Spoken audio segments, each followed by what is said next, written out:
What's going on, everyone? Welcome back. Welcome to another one. So, well, you can probably hear it, but we are going to be doing some Marvel snapping on a Saturday. How's everybody doing? I've actually been playing around with some of the deck lists today. Oh, let me show this off first. So remember how there was like a weird workaround where we had to like not be full screen to access all of our decks and stuff on PC? Well, they updated it and now we can just scroll with our mouse and actually pick any deck we want, and it doesn't change size and all kinds of weird shit. So that is amazing. As somebody who streams exclusively from PC, obviously I play when I'm just playing, I play on my phone or PC, it doesn't matter, but when I'm streaming it's a lot easier to just stream from my PC. So super love that I can actually have like, because I think I can just have like as many decks as I want, or like 20 to 30 some at least, like a crazy amount. So really kind of sucked only being able to work with like 5 or 6 at a time, especially if I want to like test them out.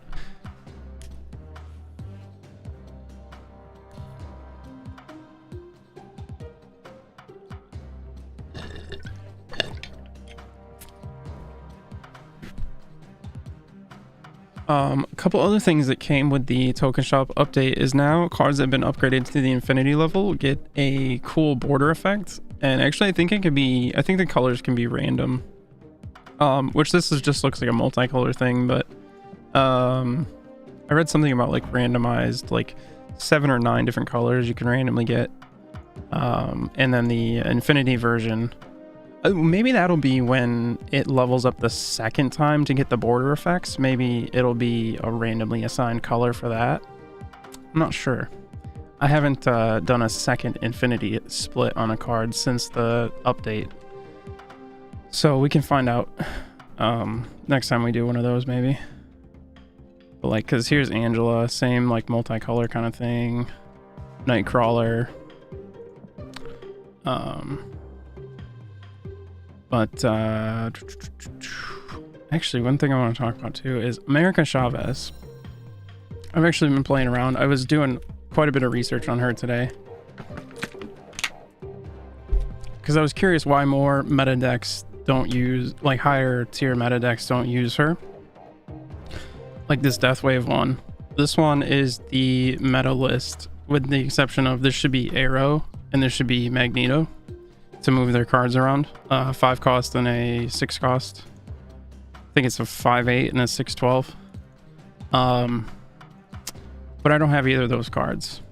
We're gonna try something cool with Moon Girl. Maybe we can, if we can copy and get an extra copy of Death, then we can actually play a third card on turn 6, as long as we kill at least 4 things, which turns out Yondu, removing the top card of their deck, it actually counts as destroying that card, so that counts for death, to help lower the cost. So, which I was wondering too, like why is Yondu in, because I think he's kind of bad, but for that reason alone I've included him here just to help, because if we can get 2 copies of Death for free and then drop like a Hulk, that would be just insane. Although it's already insane enough just playing like Death and Hulk or something. But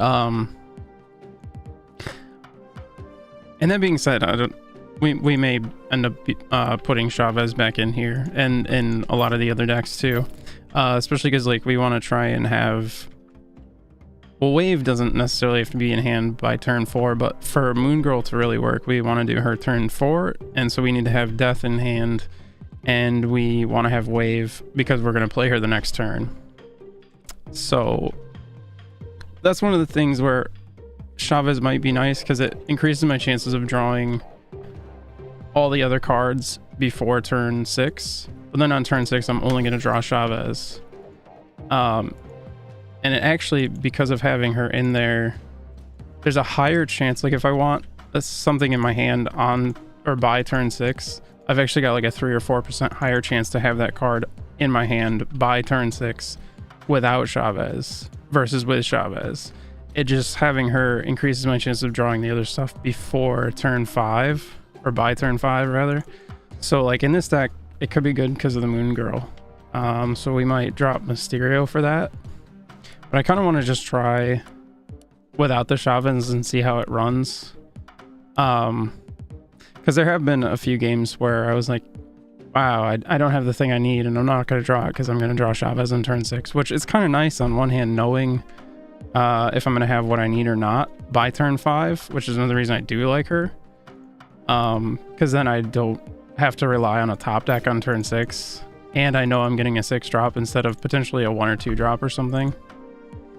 But I'm going to try, we'll try and see how some of these decks do. But like this one, I would probably take out Mr. Fantastic for Chavez if I were going to put her in, because we're only really trying to win 2 lanes with the Spectrum Destroyer. This one, I'd probably cut Mysterio. Yeah. I could cut Hulk, and then, because I'd have 2 deaths and a Chavez. I mean, that might be nice. Longstorm, it seems like it could be especially beneficial for, because we want to ideally draw a Psylocke before or by turn 2, so we can Wong on turn 3, and then start getting double up on reveals and stuff. And I would probably take Leader out for that, although Leader on Wong feels like that would be a good time to copy everything they play twice. Unless it's Destroyer, that would suck. Moon Dino, though, we kept her in because we don't have a 6 drop, so there's like everything we're trying to do is before turn 5, so she's really good in here for sure, because there's nothing that we like, there's not like a 6 drop or like 2-3 drops that we're gonna wait till turn 6 to play with this one, where she could get in the way of drawing that. Which I guess that's the biggest reason why, especially these ones that have like multiple 6 drops, why they don't typically run her, is because she can get in the way of drawing one of the other 6 drops. But I don't know. We kept her in here for the control one too, because we definitely want to have Infinite in hand by turn 5 to justify skipping a turn, because we need to know that we're gonna have that 20 power the next turn for sure, you know. And then the movement one, I dropped her out of that for putting the Forge back in. Oh, I got this really cool variant as well. It came out of one of my collector, what are they? Reserves? Collector's reserves, yeah. I didn't realize that the card could be a variant card, which is kind of cool, but that also means it could take even longer to like randomly unlock everything. Right now we have Maria Hill in the shop, but I don't think I'm gonna get her. I haven't seen very many series 4 or 5 cards that feel like they would be that impactful without having like a core series 3 thing happening already. So I really don't know if I'm gonna, what the fuck card is that? Leader probably? Why is it not showing though? That's weird. But yeah, especially this card, I just don't think it's gonna be that impactful to justify spending my tokens on, especially when I still want like Magic, Sarah, Lockjaw, Dracula. There's a couple others still, and I only have 4,100 tokens left, because I already got 2 cards with what ones? Destroyer and Arnim Zola. 2 cards. Well, Destroyer I wasn't necessarily wanting, but it is nice because it's the only pool 3 or series 3 card that is called for in this deck list here. But overall, I don't know how I feel about this deck yet, but maybe I've just gotten really unlucky and or made some bad plays. I don't know, but yeah, we'll play this a bit, and then we'll see how I'm still feeling and about not having the Chavez in here, because I already kind of feel like I'm maybe not necessarily gonna like it, just because even with this one, like, really I want to know that I'm gonna have, I mean, with any deck really, it's preferable to me, like, I can know what my turn 6 is gonna be, as in I'm always gonna draw Chavez, and I'm more likely to draw the other stuff I need by turn 5 by having her. So then I know by turn 5 if I'm in a spot to win or not, and I don't have to rely on a top deck, which could just end up being Iceman or something, which really would do nothing on turn 6, you know. But I don't know, like, especially the if this was Arrow and this was Magneto, it would be, like I said, an exact copy of like the meta list.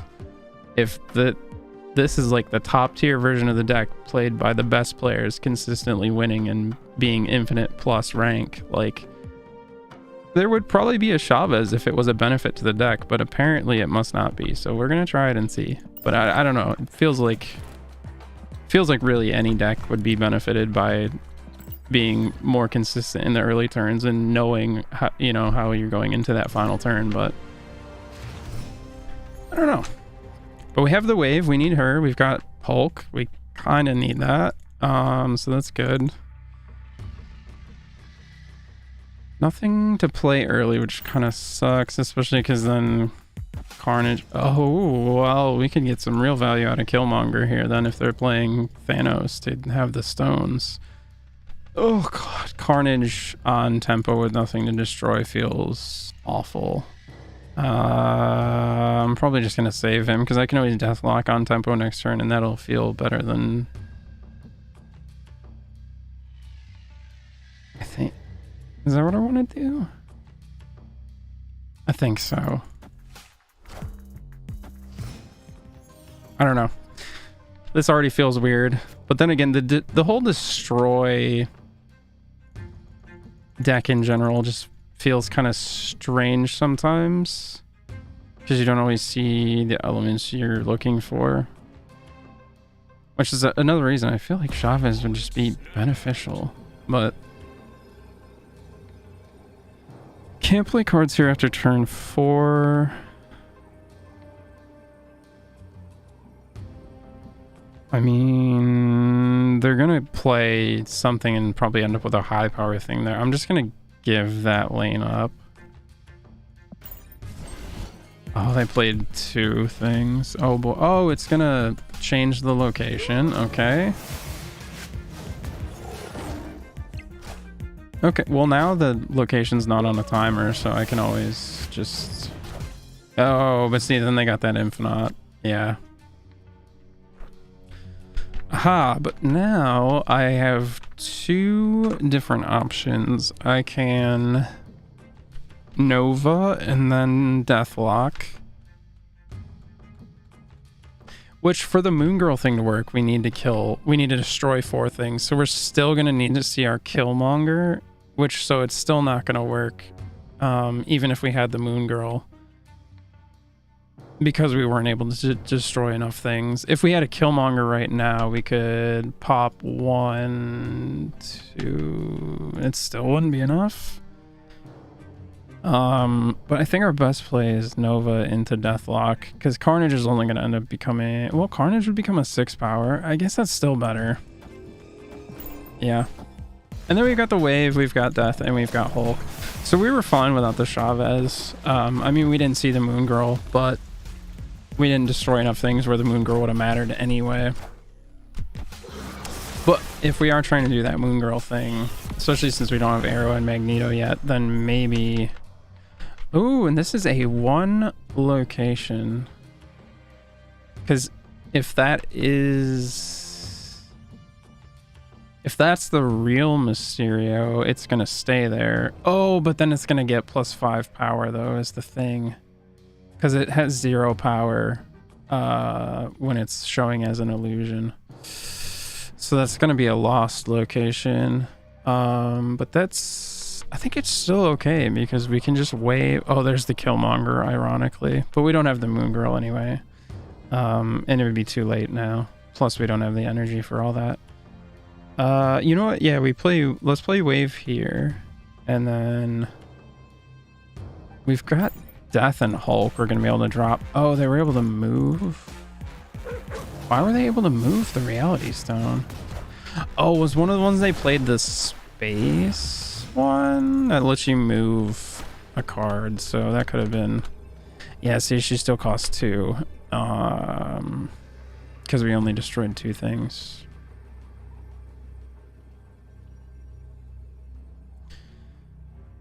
Okay, that's going to go to...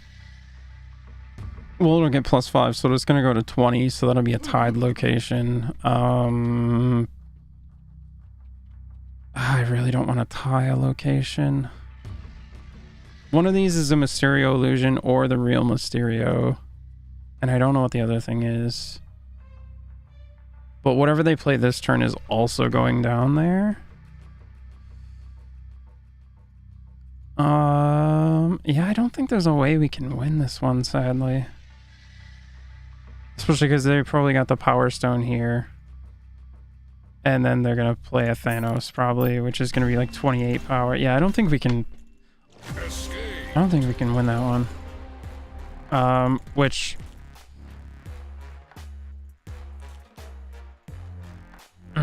Okay, I mean, we'll play more before we change the decks, but I was gonna say, like, I feel like if we had Chavez, like, we would have had a higher chance at having the Moon Girl to combo with and certain other things. Yeah, I don't know. I feel like it might just be better, even though it hits you on that turn 6 draw and gives you slightly less chance to have any particular card in your hand by turn 6. Like, I don't know. It still might just be worth it. Especially because it's like a 3 or 4% difference to have that card by turn 6 with her versus without her. Higher without her. But like, it's like a 3% more chance to draw any given card by turn 2 with her in the deck. Or on the first turn or something like that. And then it goes up by like 1% each time. So it's probably higher percentage overall that you'll get the other stuff you need.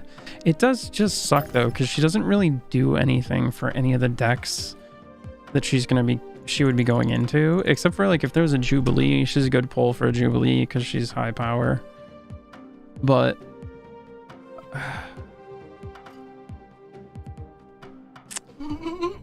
I don't know. Let's play a few more and see. But I feel like, yeah, I don't know, maybe... Okay, well, this is nice. We got the Yondu, we've got Bucky, and we don't... Oh, and there's Moon Girl. And we don't have Nova yet. So if we get Nova stacked up as well, then Nova will pop after Bucky transforms. So that's all in all looking really nice so far. Okay, they got the hood. Oh, that's right. I would need the hood in place of... I think I've got Iceman in here. For it to be truly the medalist. I also don't have the hood, but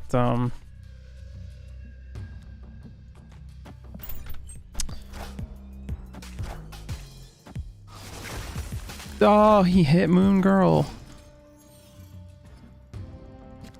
Killmonger actually looks really good this turn because we have 1, 2, 3, 4 1-drops on board.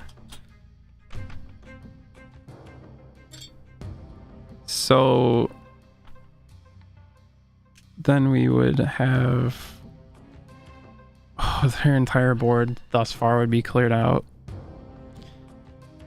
But then I need to see Deathlock or Carnage to kill Bucky because he's not going to do anything to Bucky. But I think this is still the play right now. I think.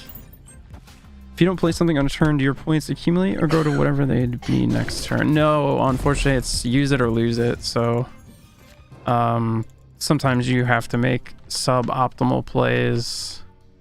Oh, right. 5 things have been destroyed because the one card, which I forgot to even see what it was, that Yondu killed. So she's just going to be free after we wave next turn. Or shit, are we...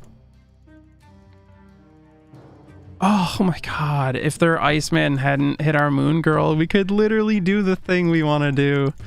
We'd have everything we need, and without having Chavez in the deck. So maybe it is better to not have Chavez in the deck.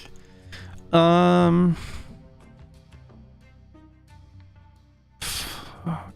Well, we can wave anyways.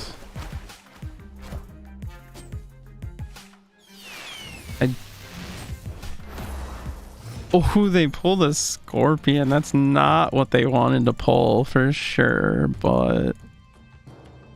Okay, so we have to play... We have to play Death now because Wave's effect only lasts for this turn, so we can't...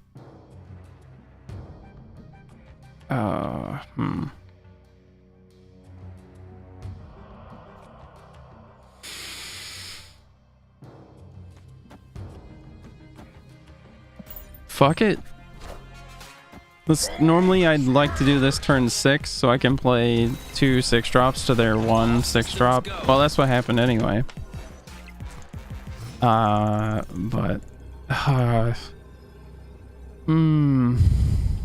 we saw nothing to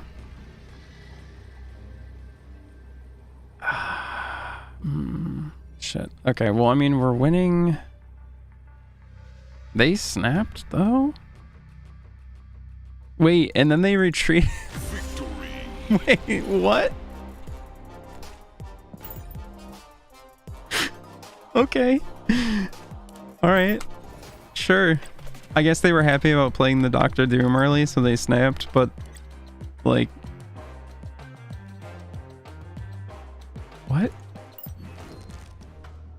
All right, let's play. I still feel like I kind of want to just add Chavez back to every deck I have, but I don't know. I should play some more and see how they do without. So far, this is lining up pretty okay. Oh, that's right. Mysterio got nerfed too, so the one guy's Mysterio would have added 4 power, not 5. Yeah, Yondu on Yondu.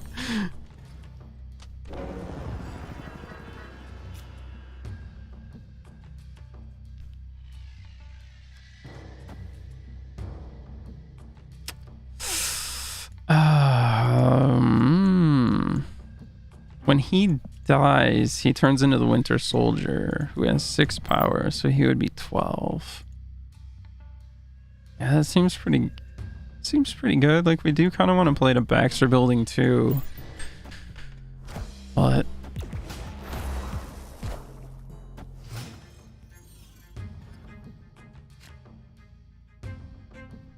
okay. This is looking really good so far. Ooh, especially because we can put Mysterio here and get a clone here for Deathlock to kill. Or if we get a Carnage, we'll send Carnage in, especially because Deathlock got hit with Scorpion. Ah, yeah, bitch. So yeah, these two with the green are the fake illusions. This is the actual Mysterio. His power will go to 4 at the end of the game when he's revealed as the real one and they disappear. Let's Iceman Deathlock, and we're gonna wave next turn. See, now this is scary because I haven't seen Death, I haven't seen the Hulk, so I have no idea, even though I have wave in hand, if I'm gonna be able to pull off my turn 6 combo or not.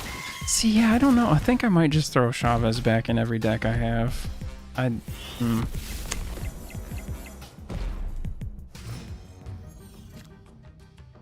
Because now I have to hope I top deck my Death.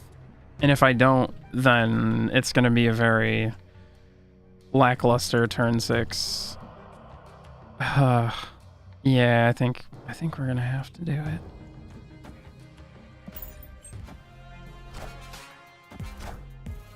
Would you play Daredevil on turn 5? Oh my god, we did draw her, thank fuck. But see, that felt so uncomfortable to have to hope that we draw her. Like, oh.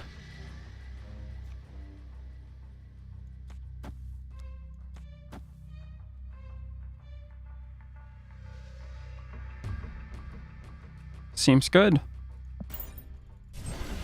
And they played to the right. Oh, they did leader though. But I still won? Let's go.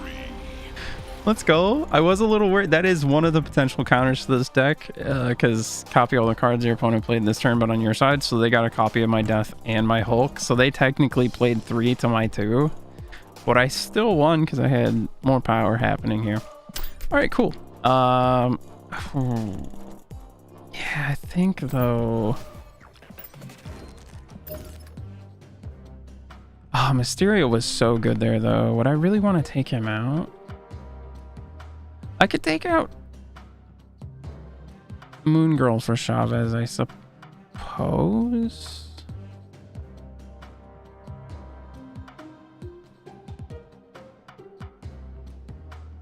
I don't know. Let's play a couple more with it, I guess. Got some other decks we can play with too. This is probably one of the ones I played the most, where I had Chavez in it, and I've just taken her out, so it's a fairly good test to see how it feels. Okay, I mean, this looks good. We've got Moon Girl and Death, and Death is our leftmost card, so she's going to be copied first. So even if we somehow have a full hand, when we play Moon Girl, that'll open up one slot, and it'll be Death, because we always draw to the right of our cards. So, and Moon Girl copies from left to right. So that is amazing.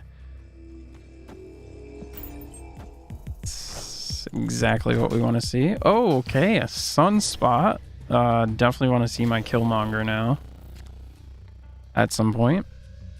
Let's play Mysterio here, and we'll add the clone and the clone, although the one clone won't be revealed. Well, I mean, yeah, because of this, it'll just sit with the card back there.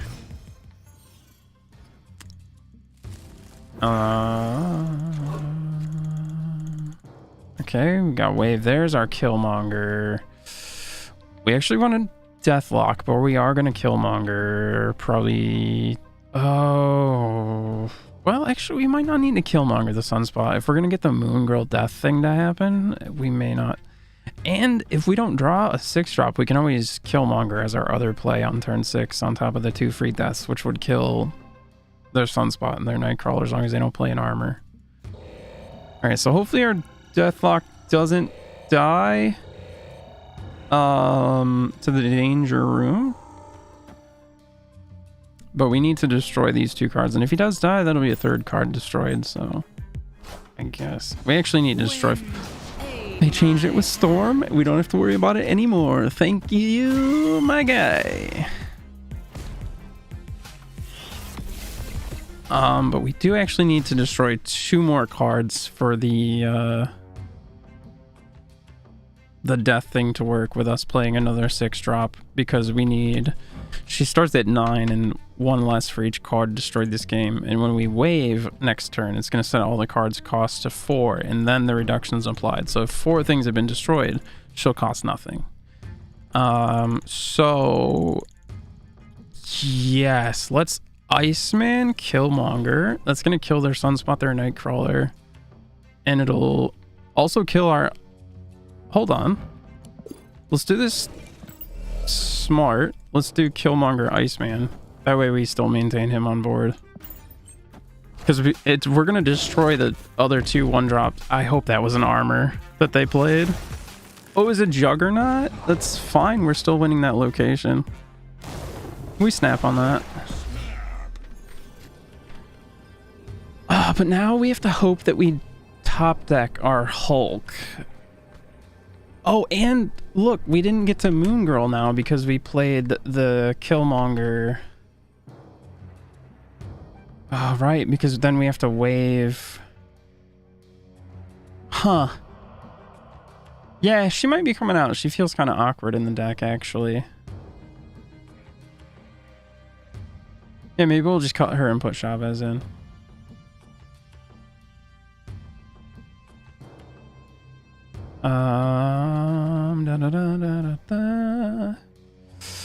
Let's see, we got a Mysterio clone. That's gonna go away at the end of the game.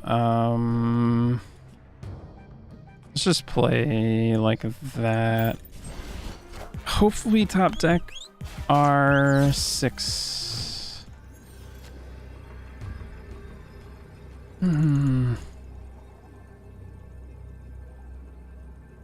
Oh wait, and we played Wave, so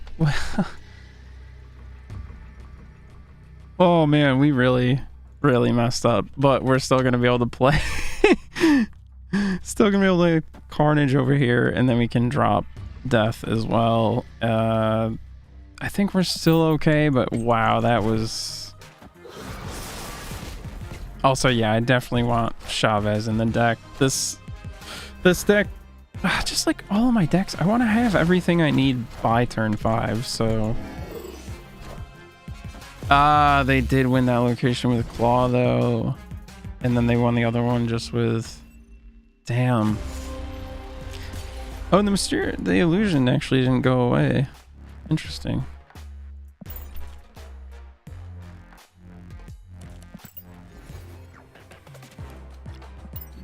Okay, so yeah, let's take her out. She feels awkward because we're too often doing other things on turn 4, and then we're doing other stuff on turn 5 anyway. So we'll just put Chavez in. And then this one really kind of doesn't need Chavez, but again, like I want to know if like what I'm going to be able to do. So, and we really only need to win 2 lanes, so we don't really need Mr. Fantastic.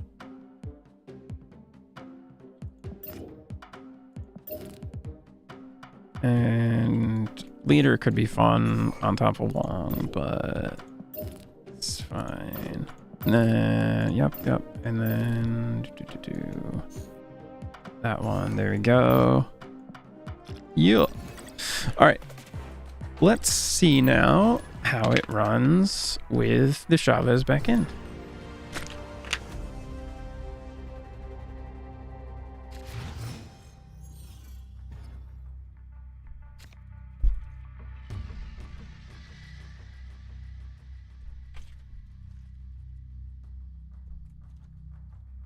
I mean, that's already looking pretty good.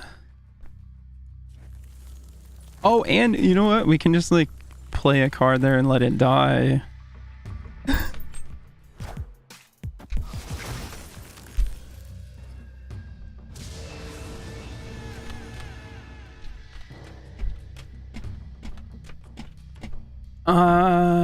As you play this, so it's not on reveal, so I can still play Mysterio to the middle. Very nice. And next turn, right, I'm only gonna be able to put Bucky or Nova because of the illusion. That is one thing that can be awkward with the Mysterio, is his illusions can sometimes eat up board space, but oh, this is great. I was gonna say, since there's only room for 2, I kind of would rather maybe see the Nova. Well, that was nice because we had the Carnage, we had the Wave, we had the Death. Like, we already had so many things we needed in hand. I feel like the Chavez just... I mean, how is it just not in every deck? Like...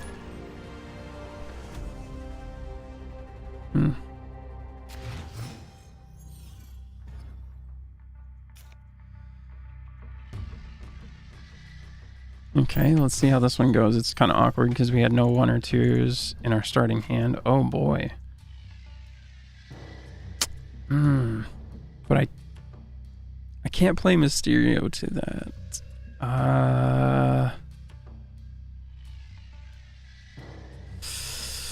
We're probably not gonna want to kill whatever card we get here, so I guess we'll play Mysterio here. Although it is a free card, an extra card, so if we do that and we play Deathlock here next turn, 2 things will die and we'll still have power on board.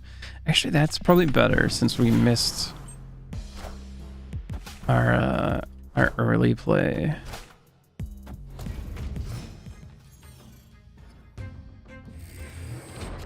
Although it's after turn 3. Oh, well, actually now we're gonna Carnage instead.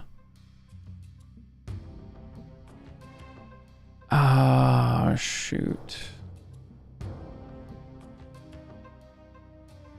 But I can't play to the middle, and I don't want to play... Playing Killmonger would be a waste. Playing Deathlock would destroy the actual Mysterio.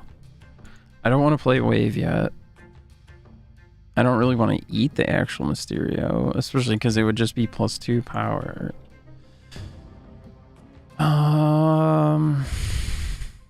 They have priority. Let's hope they play a 1-drop, I guess. I don't know.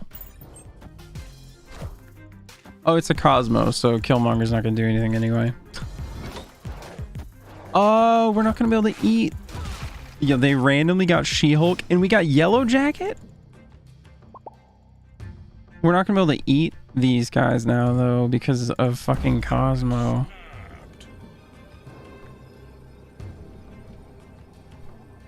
Shit. Oh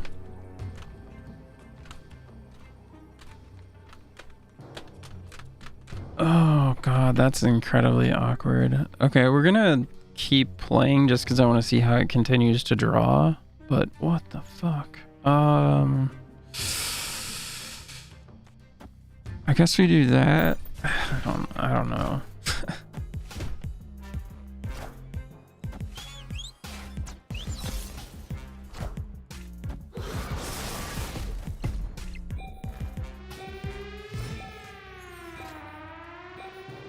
Oh, and see now, this is interesting. Now we're fucked because of the Chavez, because now we're not going to see our death next turn. So actually, I guess maybe it is better without her. Because of this particular thing can happen. But then you're reliant on... See, but now, because I have the Chavez, I know I'm not going to get death next turn, and I'm not going to gamble extra cubes that I'm not going to win.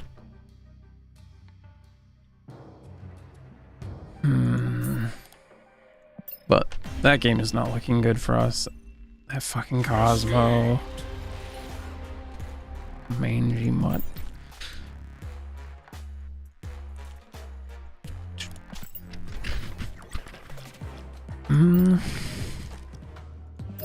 Yeah, I don't know. Maybe we should just take her out. It definitely did fuck us over there.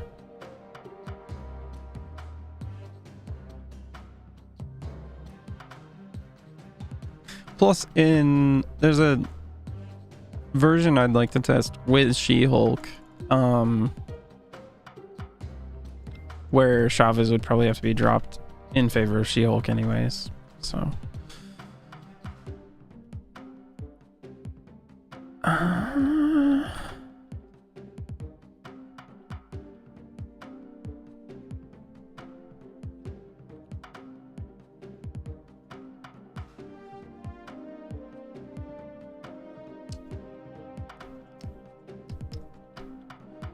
Taskmaster could be a decent option for now because he can act as another Death or Hulk.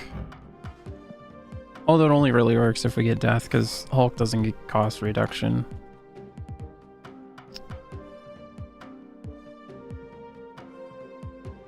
Because yeah, the Moon Girl felt way too awkward.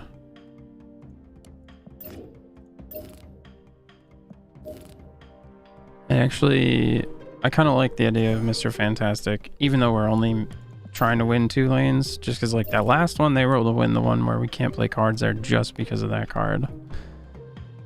But, I don't know.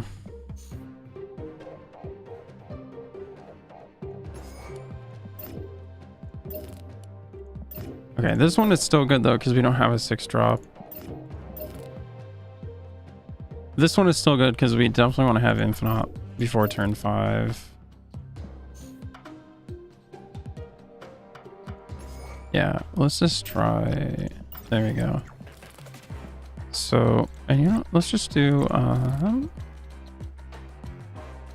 let's do sort of another combo dependent one that we have Chavez not in and see how that goes. Okay, we got the Wong. Are we gonna see Psylocke? We really want to hopefully... Oh, we did draw her. So even without Chavez, we got the ideal draw because we can play her turn 2 and be able to play... Whoops, not him. Him turn 3 instead of 4. And start rolling. And we have Odin and Leader in hand. Kind of sucks having them already in a way because they're 6-drops, so I can't possibly play them yet. Unless, like, Project Pegasus or some crazy location comes up. But, oh my god, Arnim Zola too. What the fuck? Can I start getting some of my other cards? Like I do have 3 and 4 cost cards.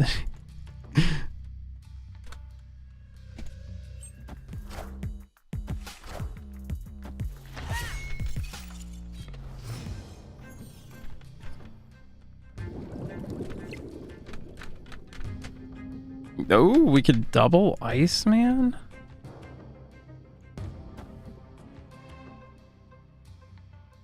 I don't know if I want to play anything out to Warrior Falls. Not anything valuable like Wong anyway. We could lock down a location. We don't have White Tiger in hand, so that's kind of risky. We do have the Arnim Zola though. But we have nothing we want to play on top of Wong right now, so it's not a very strong stance on this location. But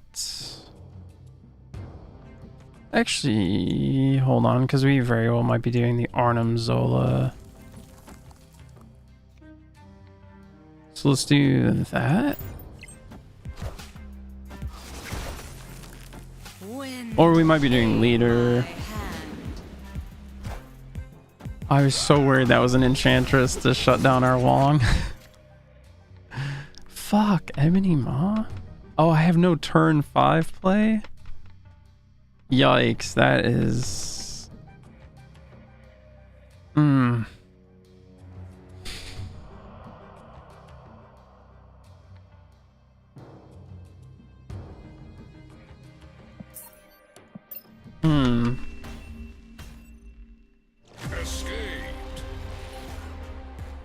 So even with that really lucky draw, because we didn't see our other early cards, it really didn't matter. Yes.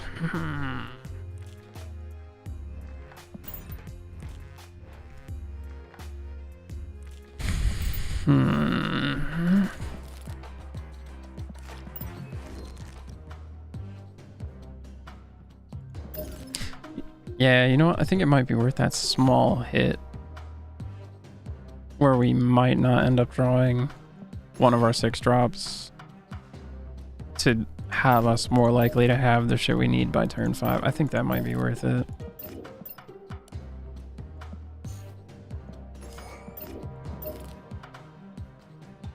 It feels just like so, I don't know, unreliable without, to me, for some reason.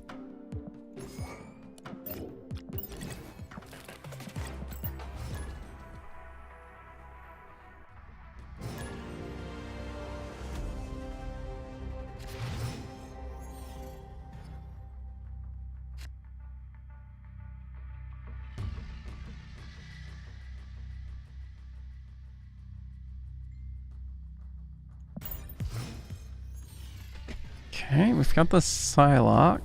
I don't like Mindscape. There's White Tiger. We don't have Wong yet, but if we don't draw Wong, we can always Storm, which would be kind of nice because I don't like that Mindscape location. So I guess we need Psylocke over here. Oh, they didn't like it either. Okay.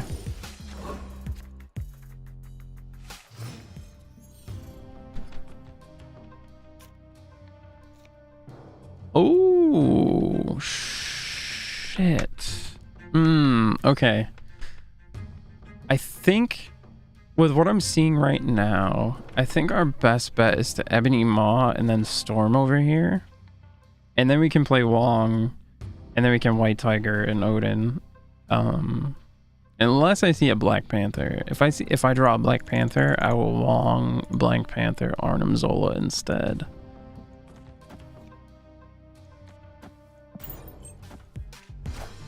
Perfect. They played to the left. Wind, aid my hand.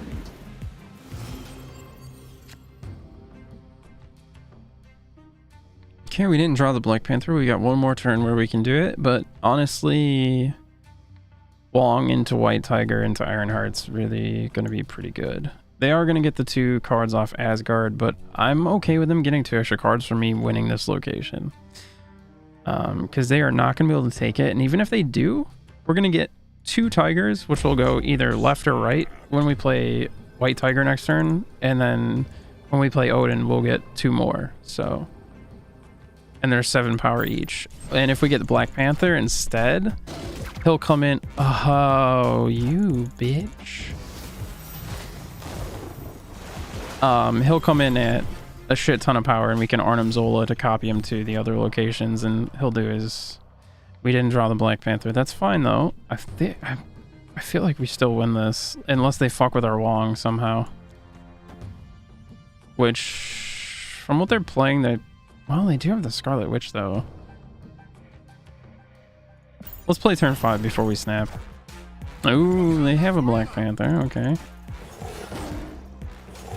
Oh, it randomly went that. That's okay though, because there's only one more spot here. So we're gonna play Odin. So we'll get at max one more tiger over here, which means the other 3 have to go here because Wong doubles them up and then Odin makes them all happen twice.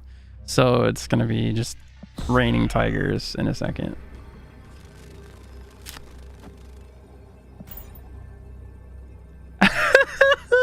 They knew it. They knew it. They didn't want it. They left as soon as I snapped. See, that was great. And we're not ever going to play the Chavez, probably, but like knowing it just laid out all our turns for us. And we didn't have to go into turn 6 not knowing what we were going to do and hoping, oh, I hope I get this. I hope I get that. I feel like it's a really good card. It feels too good to not include for me. Like, even though that one game it did keep me from getting death, it happened one game. Like, more often than not, I think it's going to be beneficial. And when it comes down to it, the last turn on a normal game, you're drawing 1 of 4 cards. So it's a 25% chance you're going to get the one you need anyway. Like, yeah, I feel like knowing you're going to have it by turn 5 or that you're not going to get it is just better. Like, I feel like that... Am I crazy or is it... That's even better.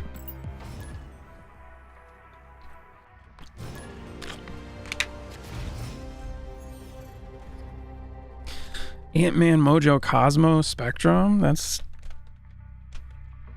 looking pretty good. I actually kind of don't like Spectrum as much. I feel like Destroyer is the better win con route typically, but I don't know. Spectrum can definitely pull it off. I feel like it takes a little more luck to make the Spectrum one work, though. Although part of it is typically I don't always see turn 1 and 2 plays with this deck for some reason, but I did get them. So, although when I was first trying the deck, I didn't have Chavez in it. So.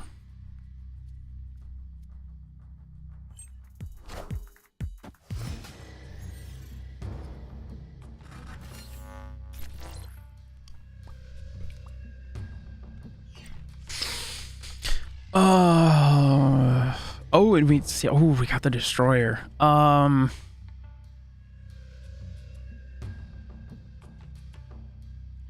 Let's see if we play 2, 3, 4, 5. Oh, but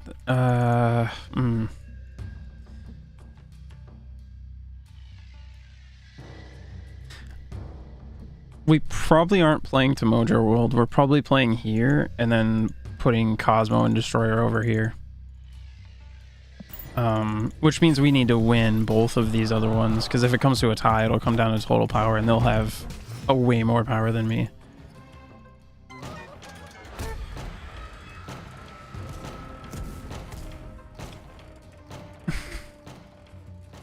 Or it'll be Murder World, and we can't play there. So... Oh, which this could turn into Murder World 2. Oh, but it wouldn't do anything if it did, because this is after turn 3, so...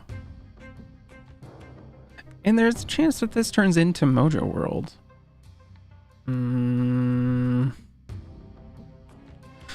Oh, but we need...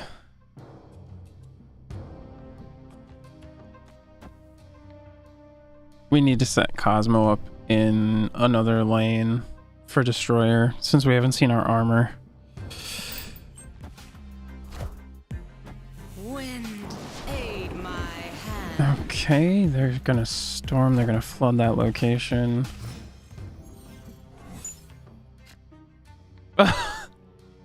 Well, that's awkward, isn't it? I mean, I guess in that case, although they only have to do 3 to beat this one if they play here, so I guess I play Colossus here in case they try and take this one so that I have this one.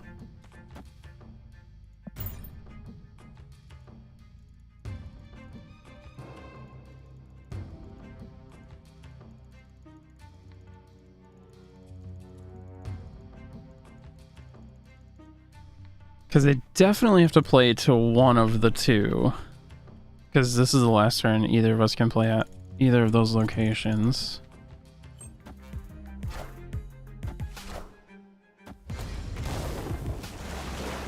Okay, they played a Polaris there, trying to pull a 1 or 2 cost. All my 1 and 2s were already at that location. Ooh.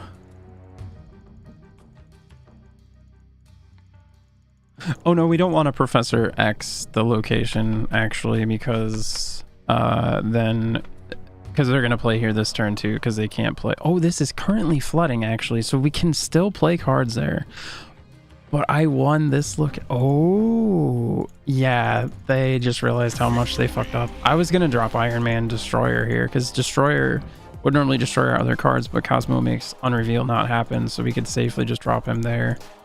And Iron Man would double our total power, so it would be quite nice. Although we still would have lost that location if they had managed to fill it up with 2 more cards, just because we were only going to get 3 there. So it would give them plus 100 power at the location, but we got it. All right, so that's the Spectrum Destroyer one. Which we can definitely do that again. Yeah, why not? Destroyer was my most recent token shop acquisition.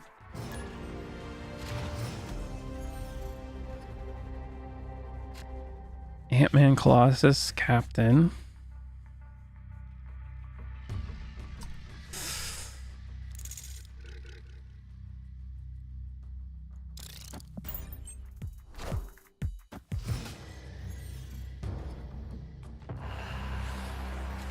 Death's Domain, we can actually play Colossus there because he is indestructible, as well as can't be moved or have his power reduced.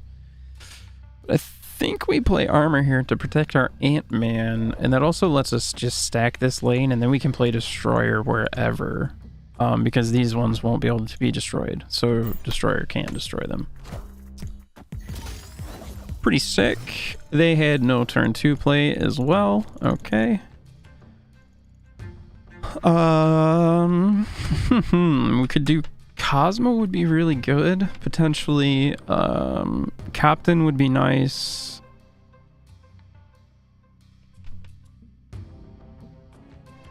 Yeah, do we Cosmo?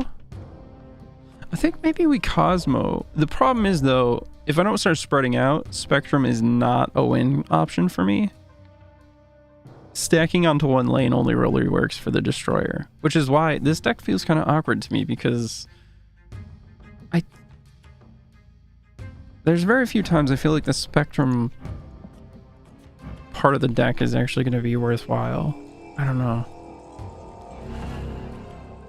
All right, fuck it, we'll Colossus on Death's Domain, I guess. I don't know.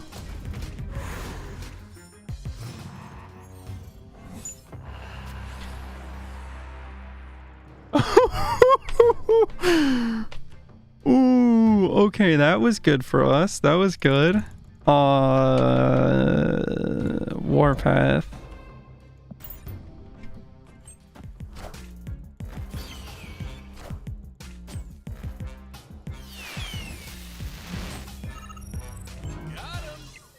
Clear for takeoff.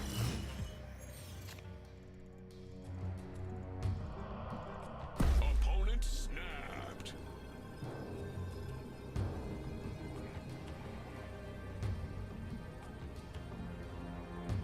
Should we just Professor X?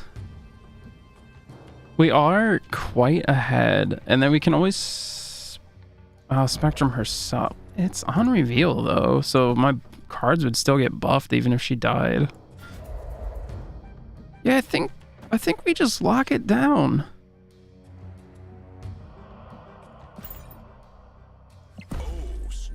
I think we got this.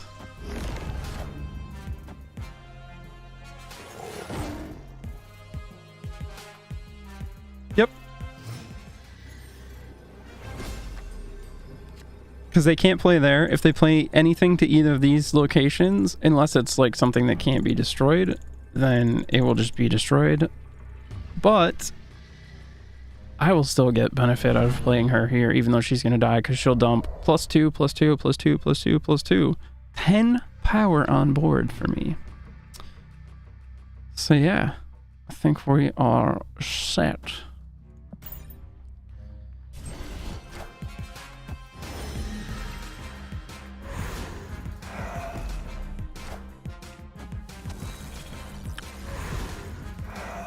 Oh.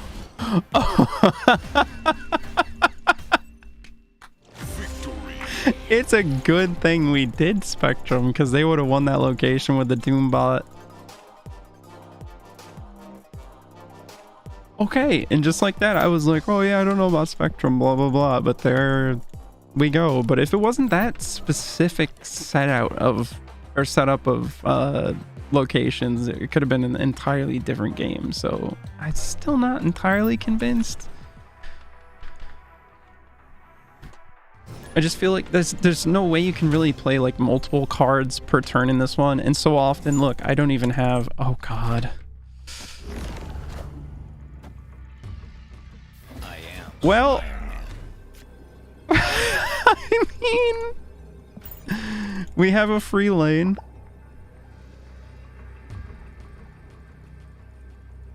I have nothing to play till turn 3, but we have a free lane. Ooh, super flow. So now we can actually play Captain America this turn. We can play over here. And the nice thing is he locks this lane down, so he won't be destroyed if we do drop Destroyer. So we'll still be winning this lane. So now if I can like get Cosmo in this lane, I can just drop Destroyer over here. Or if I get armor. Avengers! Assemble.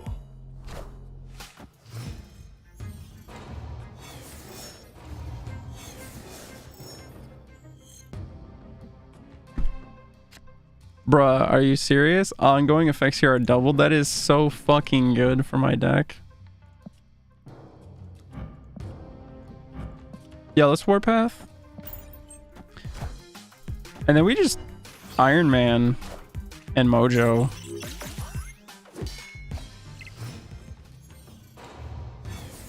Okay, we are gonna need the Spectrum.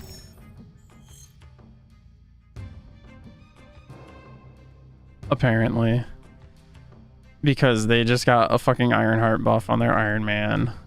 And he doubles the total power, so he went from 2 to 4 now. Shit. Either that or we somehow have to take the Super Flow. Which we're not in a position to take another... Oh, man.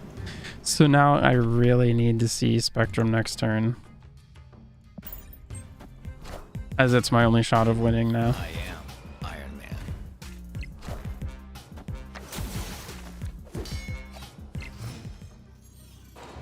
Please, Spectrum.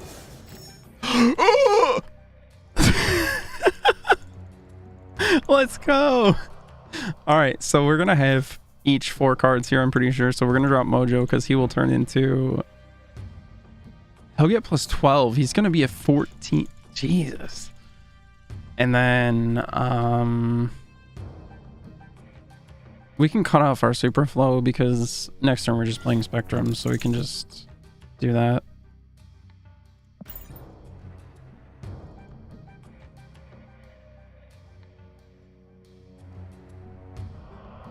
Oh, I'm so glad we got that Spectrum. Oh. And I'm also, again, I feel like I'm glad to have the Chavez because now, like, we had to have it by turn 5. But that way I wasn't having to go into turn 6 just hoping like, oh, I get my Spectrum on turn 6. Hopefully I get my Spectrum turn 6, you know? Well, that sucks, but that's fine. We still got this one. GG's though, my guy.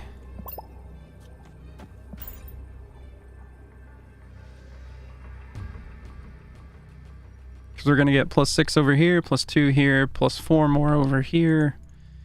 So, although they could have a big turn because they did Mr. Negative, that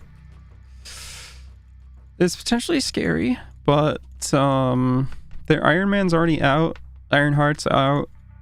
Angela's out. I'm trying to think of what other cards might have like a super big impact that would be like free or low cost.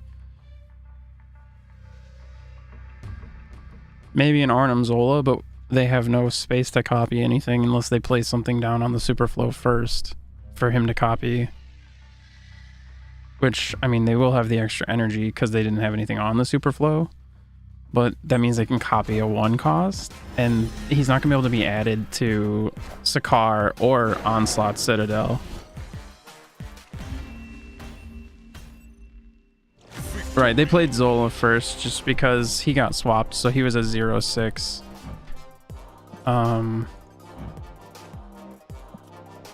Wait, did he even get swapped? Oh, nice. They gave the fist bump back. Hell yeah, let's go.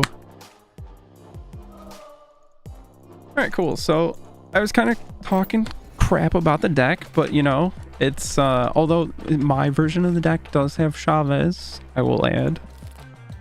But the one I was playing without Chavez did feel kind of inconsistent, but those couple games right there felt pretty fucking great. So, again, I think I'm perfectly fine having a slightly less chance of having drawn any particular card by turn 6 by like 3% less compared to an extra chance like 3%, 4%, 5%, 6%, 7% or something like that each turn to get any card by turn 5 instead. Like, I think it's just better. Granted, I'm not like top rank and I'm not infinite or anything, but I mean, they seem to play so much more consistently that way, and I can't imagine why that wouldn't be better. Let's do some Longstorm. This one could be a lot of fun. It is kind of fragile because it's kind of easy to shut down, but if we can get it to pop off. Ooh, we've got the Black Panther Zola. Oh baby, we've got the Psylocke. Do we see Wong so that we can play him turn 3? That would be lit. Rip Odin. That actually really sucks.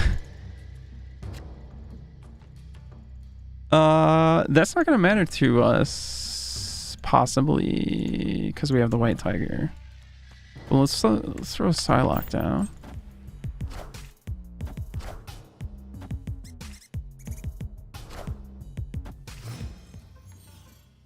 Okay, they seem to be some kind of zoo list. Oh, if it wasn't for this, we wouldn't have seen Wong this turn. We would have got him next turn.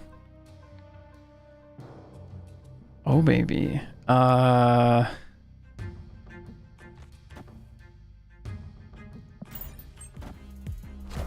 and then do we storm over here and lock this location?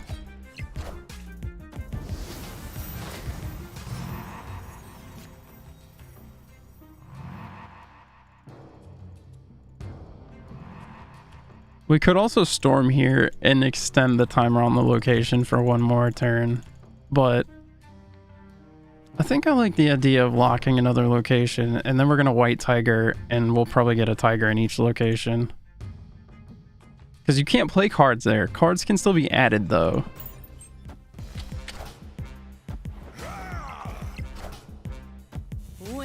Not to mention, that's going to leave them with one open space to play something for that last turn.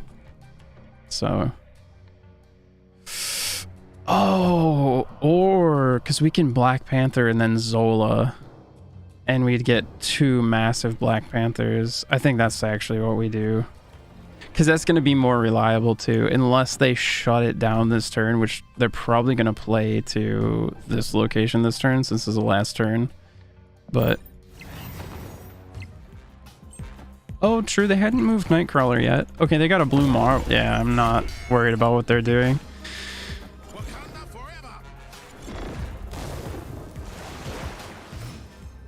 Now, I just hope that Arnim randomly picks to copy Wong first instead of Black Panther. But either way, we're going to get a 32 and a 32 minimum, if not a 64 and a 64. Let's go. Okay, you're Onslaught. Dude, I don't care. It got Wong first. Let's go. Let's go, baby. 64 power Black Panther on each location because it's going to come in and then it happens again. Let's go. Let's go.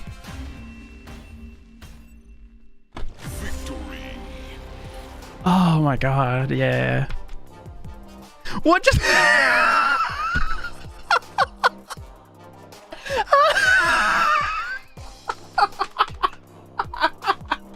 what just happened?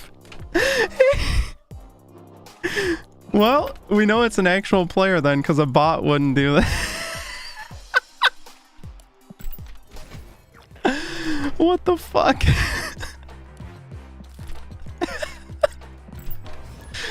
Oh man.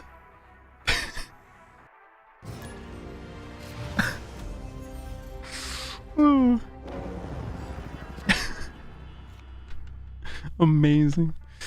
So we can play this guy turn 1, but the thing is, if we play him turn 1, we can't play anything after him, so typically you want to wait till turn 3. With this deck, it kind of doesn't matter as much because we got the white tiger to spread panthers out, or tigers out rather, or we got the black panther to spread panthers out. So I think, do we be a little greedy and just play this on Baxter and then I think so. Because ideally I want to play Psylocke this turn. Well, that fucks with that, and we didn't draw Psylocke anyway. Alright.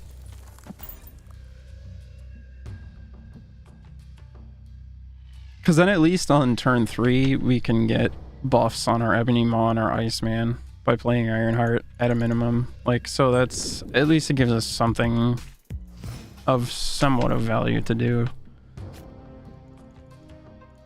Okay, we got the White Tiger, we got the Odin, we just need to see Wong next turn and it's looking great. If not, then...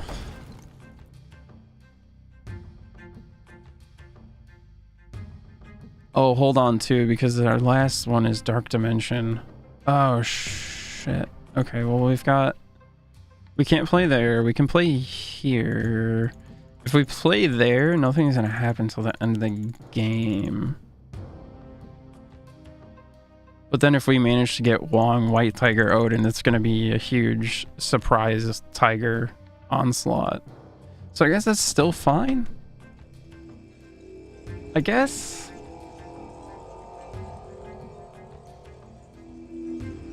What is the weird... Oh, I swear I hit end turn. What the fuck?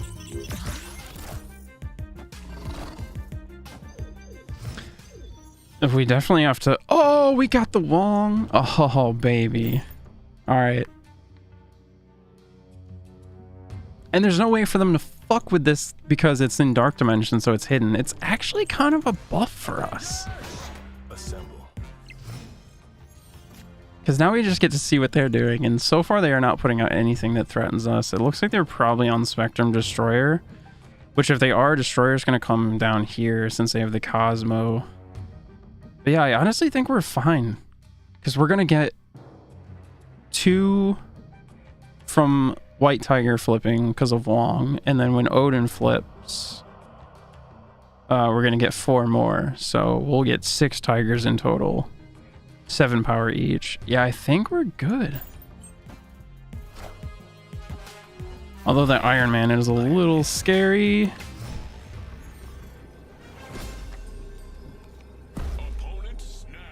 You know, I'm gonna snap too.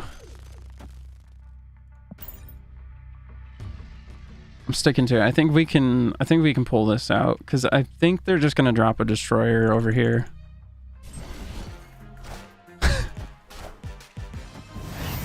Yeah, so we only have to beat 20 and 21. That should be fairly easy.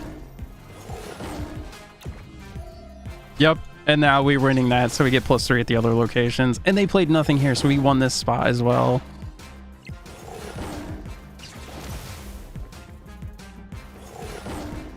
We won all 3, baby! Let's go, the Wong Storm. Victory. We'll hit him with the Thanos snap. They greedily snapped. They didn't know what we were hiding at the dark dimension. Oh, that's actually, that feels like it's super on flavor too, that Wong was just like hiding out in another dimension and he brought some friends in at the last turn. That's like so on flavor for him. Holy shit. It's amazing. All right, we'll get a new card available 1 hour, 5 minutes when the shop resets. Hey, it was leader. Same as when we'll be able to get more gold or more credits rather for free. And we'll have new variants available. There's some cool ones right now. Oh man, the Mysterio one we had was so sick. It wasn't this one, it was a different one. That one's kind of cool too, but the other one was way more, it was like a more realistic kind of style, and it was sick. But it's like, let's see, it's 1200 gold, it's 1450 for 20 bucks, so it's like 17 or 18 bucks for a 1200 gold variant. It's not insane or anything, but I don't know, it's a little steep for one variant, I feel like.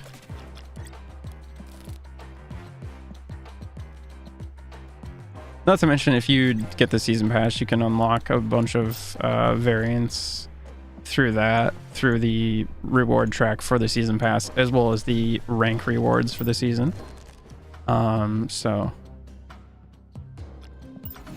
although it is mystery, so you don't know what you're gonna get, but let's do some dino action. These decks have been running really well though. I think the Chavez is just is a good way to go, honestly. Unless there's something specific like that you're gonna do on turn 6 that you need a bunch of pieces for that you don't need until turn 6 or something. Like I don't know. They nerfed Angela. They made her a 0 power instead of a 1 base, but she still becomes a 2/6 if you play her on a empty location first, so.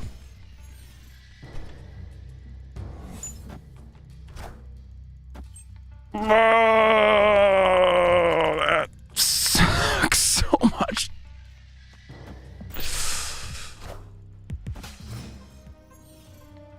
At least it wasn't like Mystique though, I guess. I would suck more, but oh man.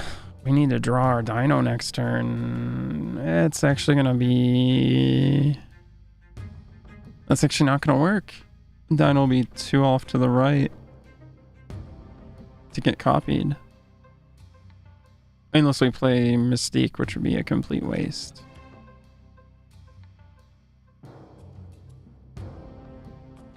Damn.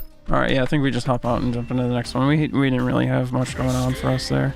We kind of white queened, I guess, and tried to take something they had going, but they might not have had anything either. Let's see what we get with this one. That's good. Dino's right there.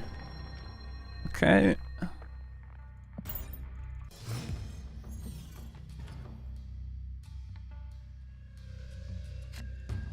Turn 5 cards cost 1 more. That is not what we want.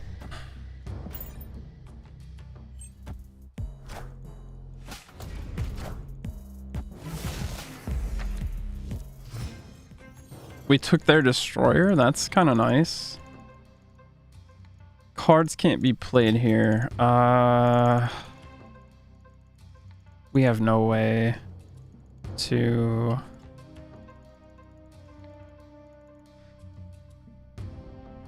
I thought about putting Zola in this deck too, to copy the Dino, but I figured the list I had going might have been a bit better, maybe. Just because we can also like Moon Girl with Mystique in hand, and if we have 2 Mystiques, we can play 2 Mystiques on that last turn to get the original Dino from turn 5, and then basically 2 more on turn 6. You blocked my unreveal. Oh, and now we have to play to this crappy spot. All right, let's see. Do they have the Spectrum?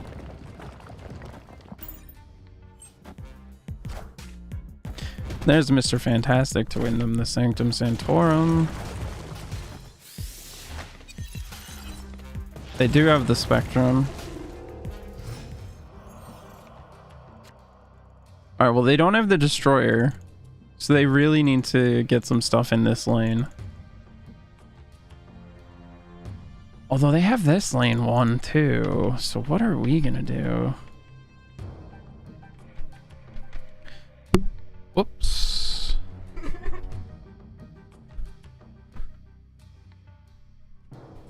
Oh, what are we gonna do? What are we gonna do?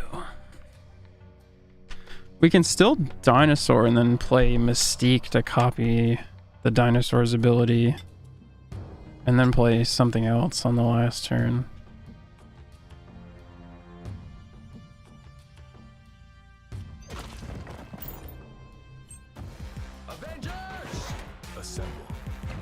This is another reason I like Chavez, because like locations like this where you play and you shuffle a rock in, you know, on your final turn, as long as your hand's not full, you're gonna draw Chavez instead of a rock, you know.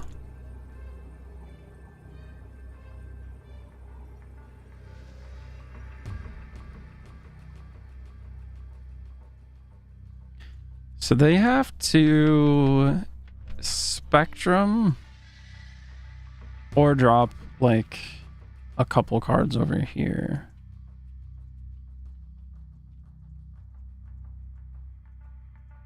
What can we do? What can we do? They're ahead by 3, we're ahead by 1. So I really need to play to both locations, but I don't really have a way to do that. And then they've got this one as well. So actually they don't even have to play to... Yeah, no. Shit. Escaped.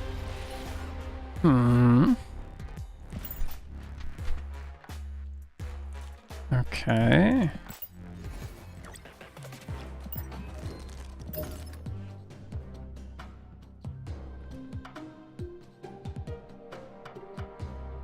Alright, we also have the Taskmaster to be able to copy the Dino as well.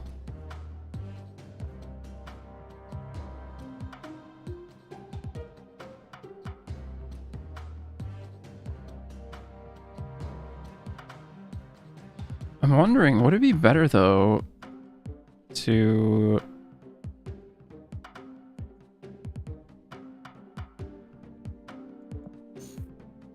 drop, and then we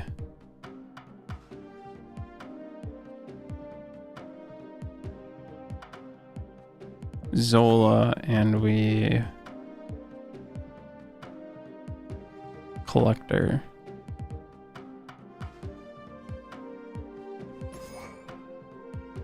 Because we have Taskmaster to copy Dino anyway. Like, so that acts as a replacement for Moon Girl in and of itself. And doesn't require us to have Dino in a certain position on our hand. And then we've got Zola to just straight up remove him from whatever location he's on. And put him in the 2 other locations. As long as he's on that location by himself, though. That is the thing, because he randomly picks one. The only reason it worked with Wong and Black Panther is because Wong makes it happen twice, so he randomly picks one of the 2 and then does the other one, no matter what. So can we... Probably... Yeah, I mean, that means we just have to keep one lane free to play Dino, Zola. Yeah, let's try this. I think that might be... It's worth exploring at least.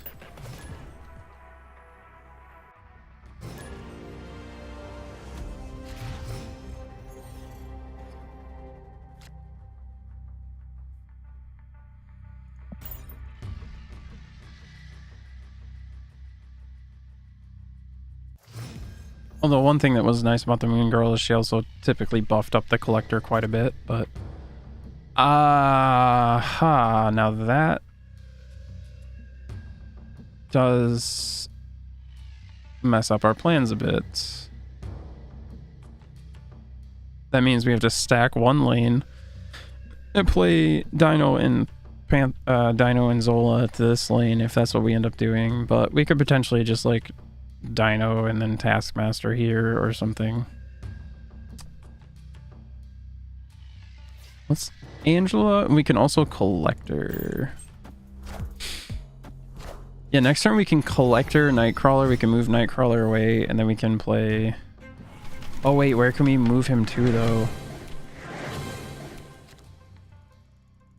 Yeah, I don't know. The Dino Zola might be a bit tricky, because it requires... Although if this wasn't Space Throne, it wouldn't be a problem. To be fair. Which... It would be just as much of a problem if it were like Sanctum Sanctorum or something too, so.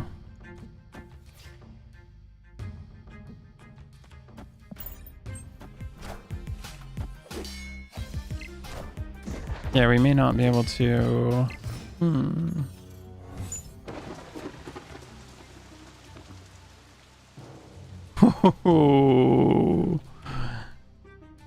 Oh, and I have priority. Okay, so...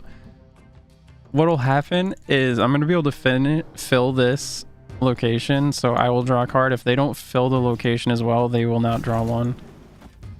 But if they fill it, they'll draw one as well. They did not. Whoa, my guy.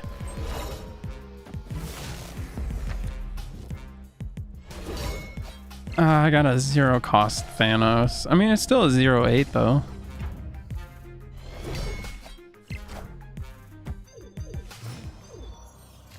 Oh, we wouldn't be able to Dino and then Zola anyways because they just fucking played Cosmo. So, and we don't have our Dino. Wow, that's actually super awkward.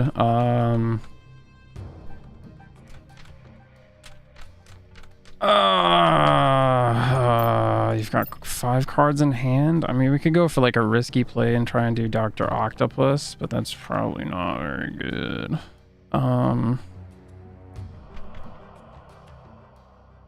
Oh, actually, Cosmo will make it so he doesn't pull anything from their hand. This is probably fine.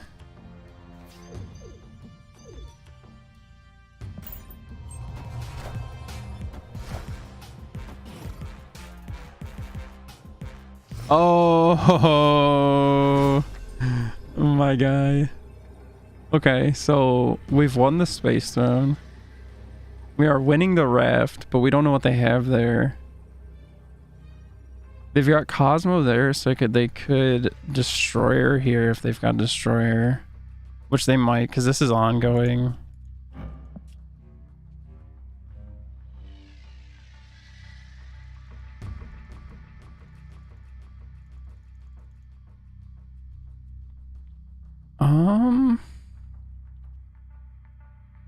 I think we... Oh, right. Cosmo's going to block the unreveal, so it won't buff our Collector anymore. I mean, we can drop 12... We can drop 20 power. Oh, they retreated. Okay. Victory. Yeah, I think we did have that one. It was a bit awkward, though, as we never even saw our Dino. We'll also want to change the name of the deck if we don't have Moon Girl in there anymore, but can we...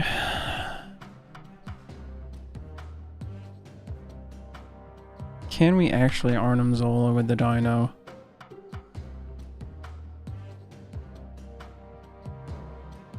That's the other thing that was nice about Moon Girl is she filled the hand back up for Devil Dinosaur. But the amount of times we weren't able to use her. Yeah, let's try it again with the Arnim and see. I feel like it could be really good. But I don't know.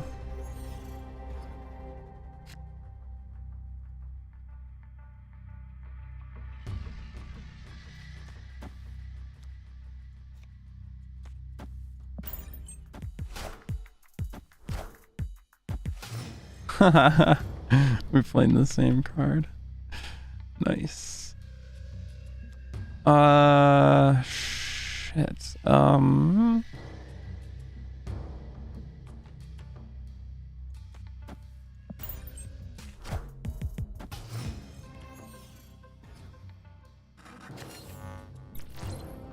Okay, this is looking good.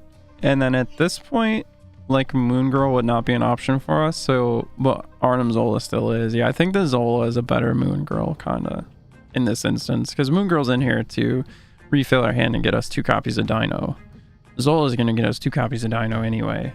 It's just the first one we play is going to be removed and then added to the other 2 locations. Which in this case could kind of suck because we're going to end up losing...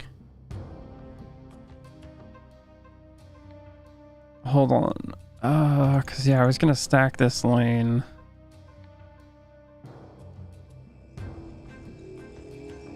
Do we want to... Oh, shit.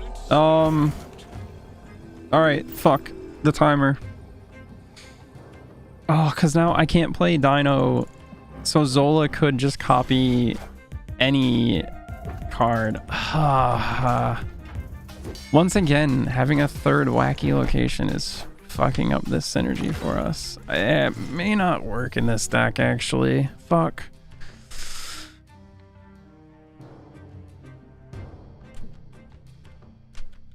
Yeah, I don't think it does.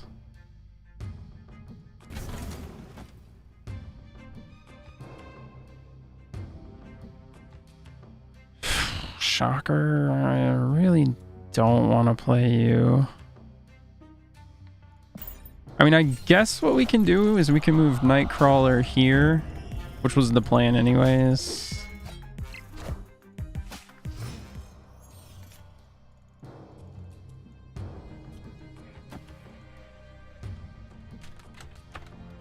And then it's a 50-50 if it's going to hit Agent 13 or Dinosaur, but hopefully it'll hit the...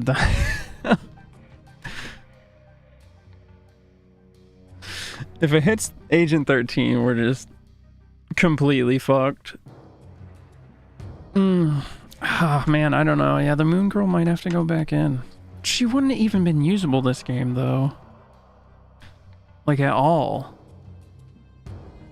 Well, now the Zola is going to be like a crappy 50-50.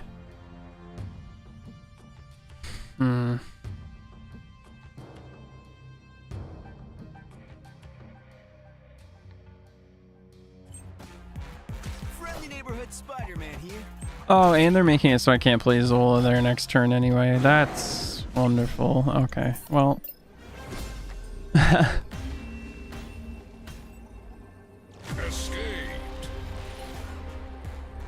Huh.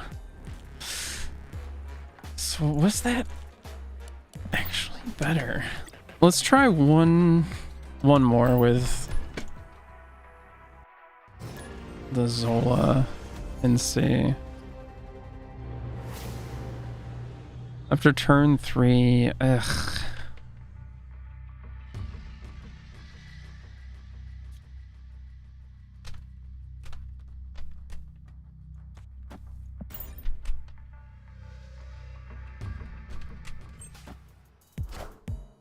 Yondu. Okay, they get rid of our cable. That's fine. I don't care about that at all. We got a Chavez from our Agent 13. Oh no. What happened? Are we going to draw 2 Chavezes turn 6? Because we have one in the deck already. Probably not, but like, how wild would that be?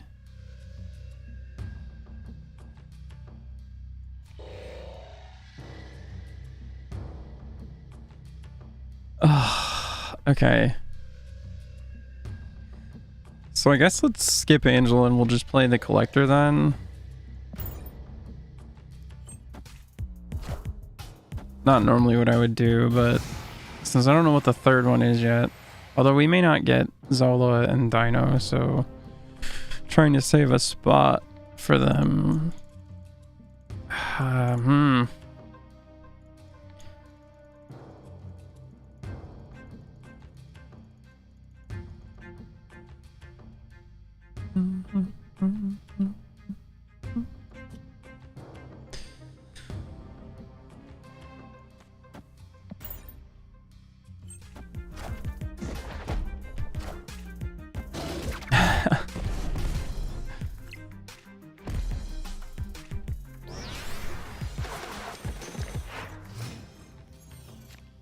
Well, no. But we're not going to have like any hand size because Adelan just happened and we have nothing to refill up. So Dino's not that big. Oh, man. So Adelan really shits on this deck then, kind of. Although if we had drawn Moon Girl, Devil, Dino, anything else, it would have been fine because we would have filled our hand back up. But yeah, that the Arnim Zola, I don't know if it's gonna work. I want to see if I can get a game where it will, but we keep getting just weird shit happening that's making it just not even. I feel like it has the potential at least to be a very good thing, but maybe not. Keeps just like not happening.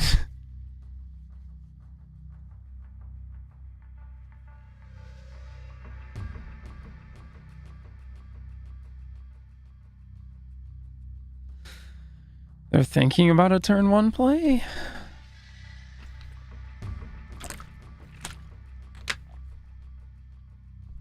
I guess. What are they doing? What is happening?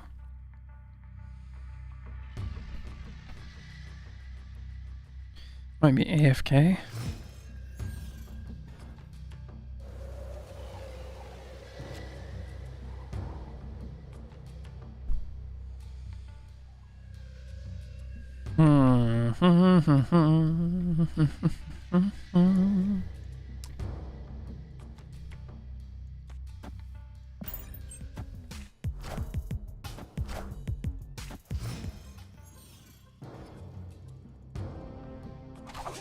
Oh, god damn it with the fucking ninja. Oh god.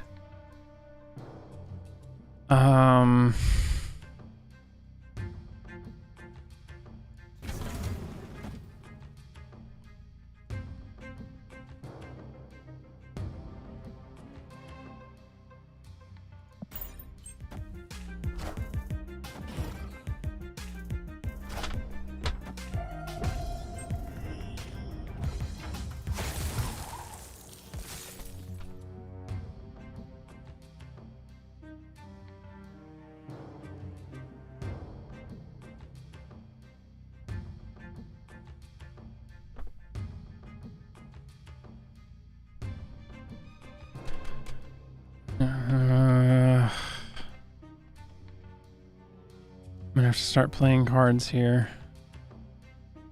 We do have the Dino Zola lining up though. That's very nice. So I guess what we want to do is just get some stats down over here, and then we've got an open space. Yep. All right, we should be fine, I guess. Oh yeah, they are doing move stuff, so they're gonna be moving shit to the left. Nice, we're winning middle now. Perfect. So yeah, let's Dino. Ooh, we got a Hella from our Agent 13. Too bad we didn't discard anything.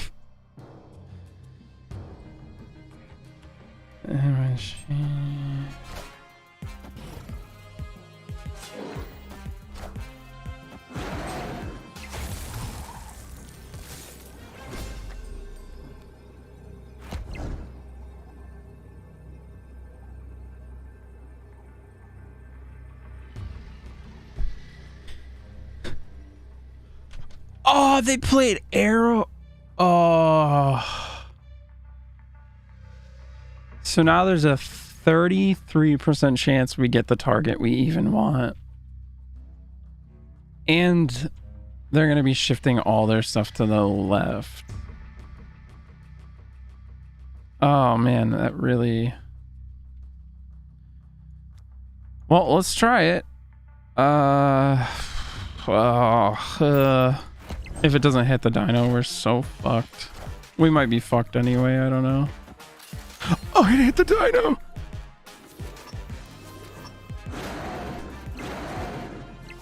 Oh yeah, see, we're still fucked though because they had more power on left side. Ah.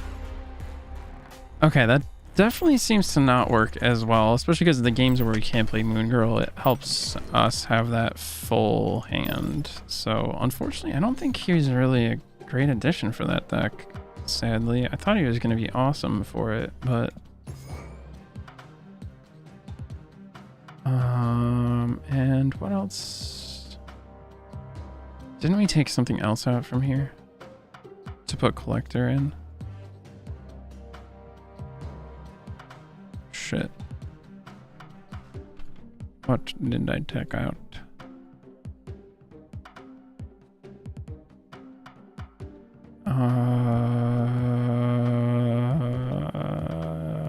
Actually, what did I take out? Holy fuck.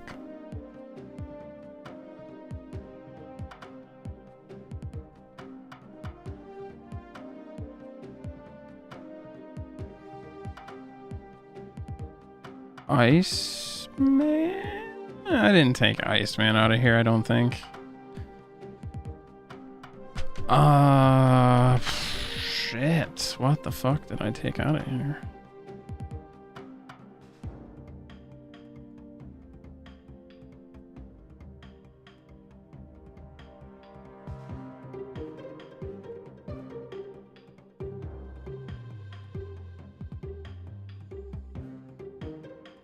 Was it the Killmonger? Did I have the Killmonger in here?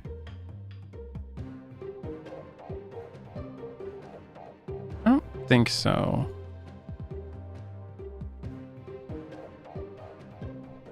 Might have had Enchantress, but that feels like a lot of 4-drops. Let's see, this is card draw, card draw, card draw, card draw, card draw. I've got all the card draw stuff in there.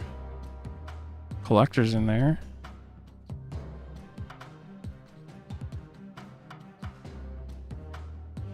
I really am not sure, but I guess it doesn't matter since I can't remember and it's not sticking out to me.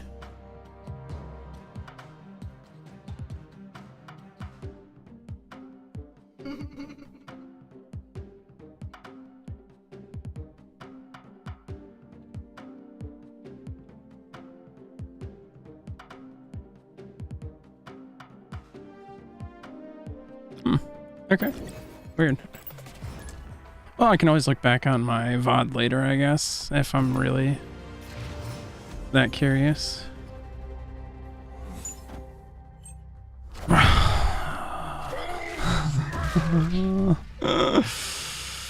They get a Hulk and we have a wasted Moon Girl that copied 2 cards and we got no benefit from... Oh my god. That's just incredibly unlucky.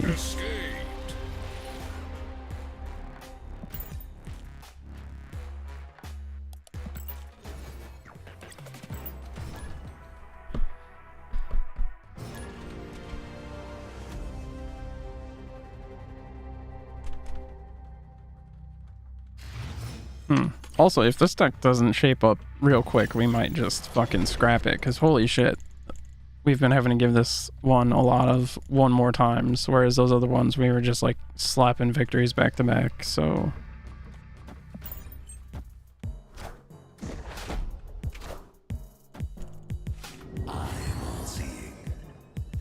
Randomly pulled the Watcher? Okay, not upset about that. Why can't I fucking... Thank you. I was gonna say, why can't I see what the fucking locations are, though? Collector's a good one to play there.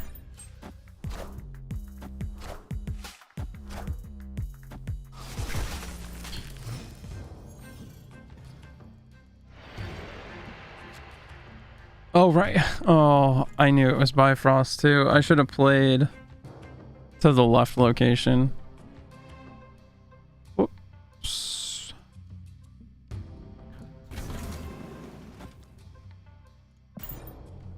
Right, they made him cost 3. At least when he copies, I think he's just going to be a copy at the normal 2 cost 3 power. I think. But we'll see. Yeah, he is. Okay.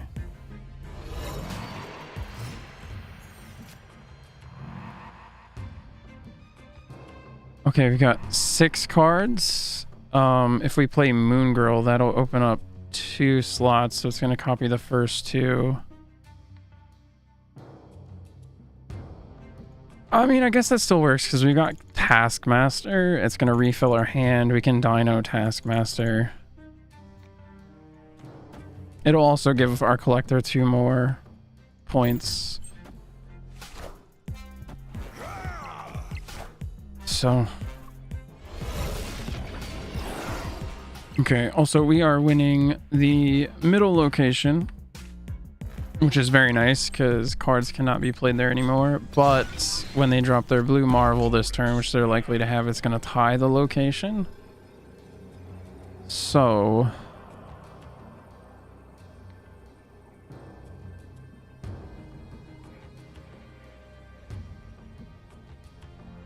we need to...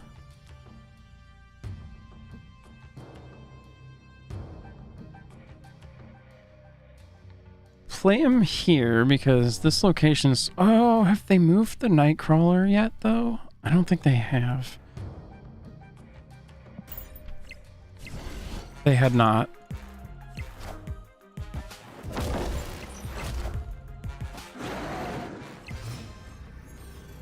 Okay.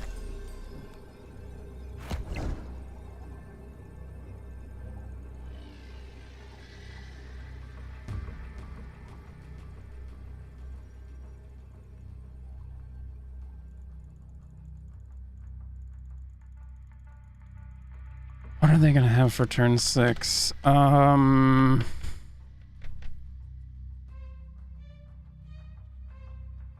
like an Onslaught or maybe a Dracula, or they haven't played Dracula yet though. They probably would have played him already. Maybe not, I don't know. I think we're good here. I think.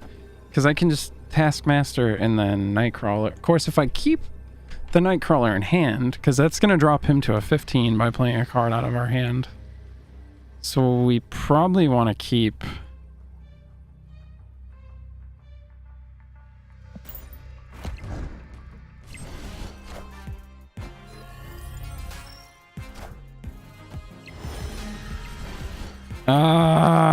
the Spectrum flipped those 2 locations for them.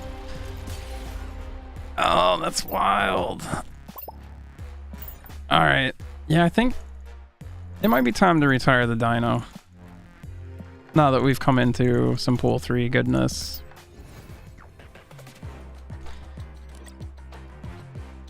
Because I don't think... There's only a couple upgrades this deck gets for pool 3, and they're not that great, I don't think. Yeah, I think we're done with the Dino. We can always throw it back together later if we want to, but that one just feels incredibly weak compared to these first 3. Which is saying something, because I already felt like the Wong Storm was kind of fragile, just because it's really easy to like disrupt or fuck with, but the Spectrum Destroyer not so much, and it seems like the Death Wave not so much either, so... And then the control's been very solid for us, and movement's just kind of fun. Let's do some movement stuff. Yeah, I don't know. I played a lot of Dino too. It was kind of old and stale, to be fair. Anyway. Mini Lab. They have the Mind Stone. What's that one do? Draw 2 stones from your deck. Oh, so the Mind Stone just gives them 2 more of the stones. That's really good. Next turn you can move 1 card at this location and draw a card. Huh. I don't know if we're gonna play that, but it is a little tempting.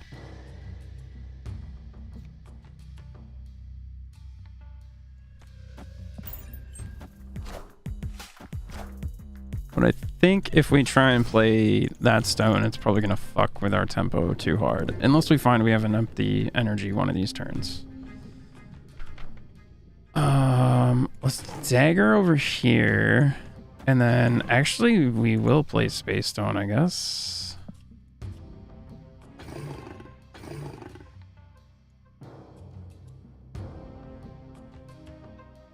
Question is, where do we want to play it? Because I was gonna Hulkbuster on Dagger here. I guess I could Space Stone here and move Nova over. And that way I'm for sure getting the Hulkbuster on Dagger.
Oh,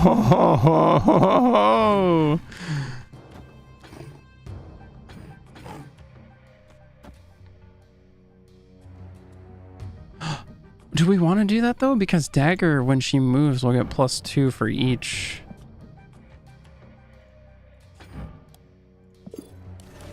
I don't know if we want to Killmonger actually. Oh, Popper Nova though, which would be so nice. But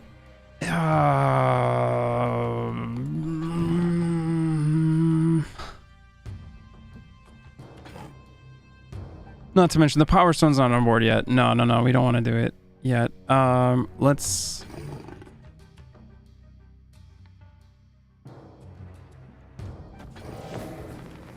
cloak Doctor Strange, I think.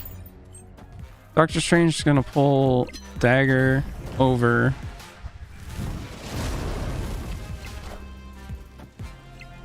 Is that what we wanted though?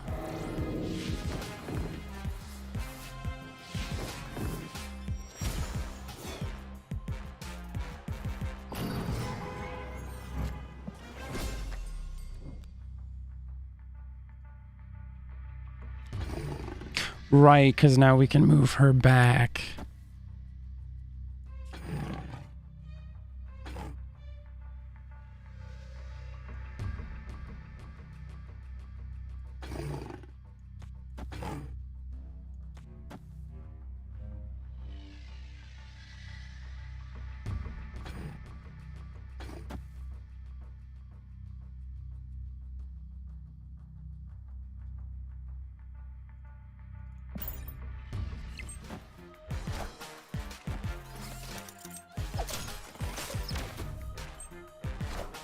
Well, that's gonna be interesting.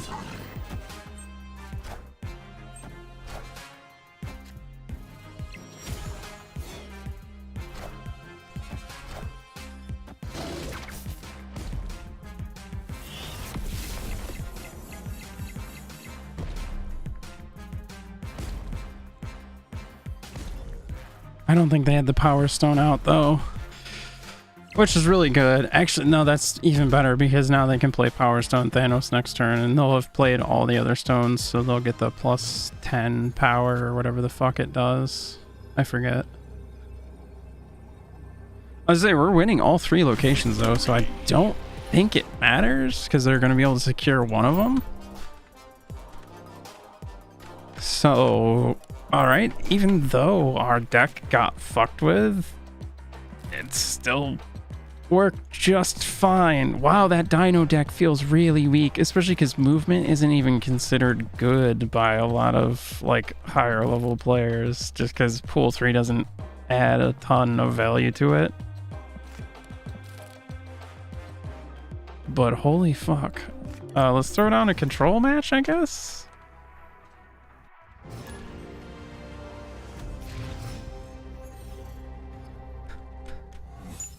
Okay, we got the Sunspot, which didn't get discarded. That's great for us. I was not paying enough attention to what they discarded. I probably should have paid a little more attention.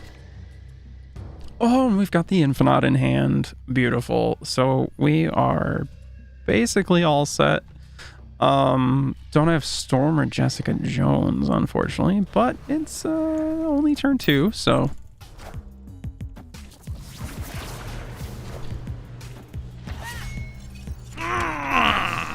really don't want to see that location, actually.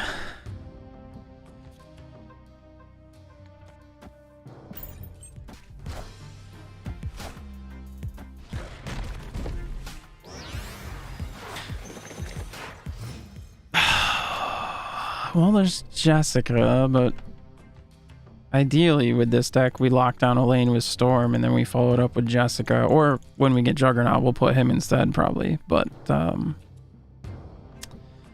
then you just pass turn 5 and you play Infinite turn 6. But we are not going to get to do that. So let's do that.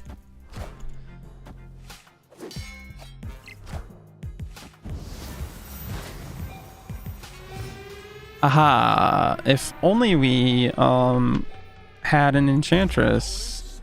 And we've got priority. Wow. Sorry.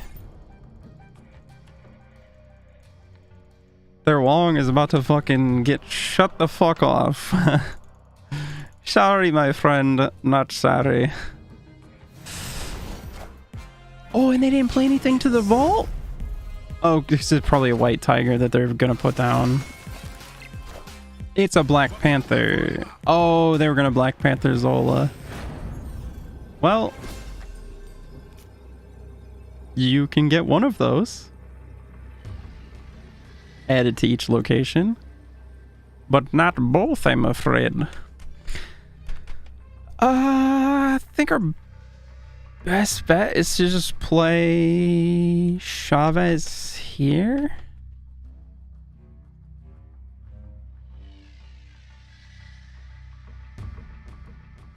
Although they very well may still try and Zola one of those two. I mean, that's probably their best play still. So do we just... Well, they'll go to 14 there. Yeah, no, I think this is our best. They got the Wong.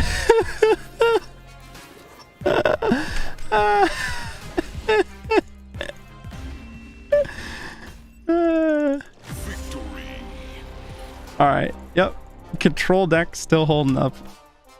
Ah, sick. Okay. So every deck except the Devil Dino one, which there is a different deck that uses the Dino I can make if I have some other Series 3 cards. It seems like it could be good too, but it's kind of a mashup of the Control and the Devil Dino. And I don't know if it has enough draw stuff to really make the Dino that worth it, but it still seems like it could be good. So, I don't know. But let's do Death Wave.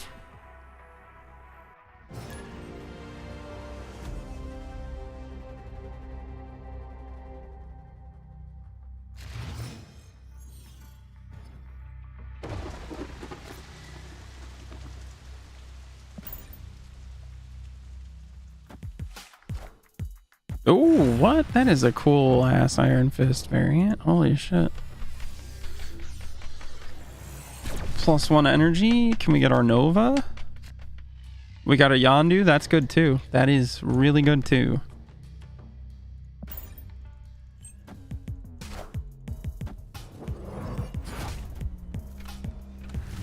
Ooh, that Killmonger looks real spicy right now.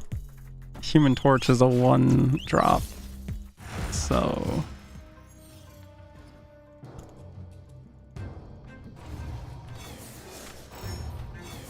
ooh, super flow. Oh,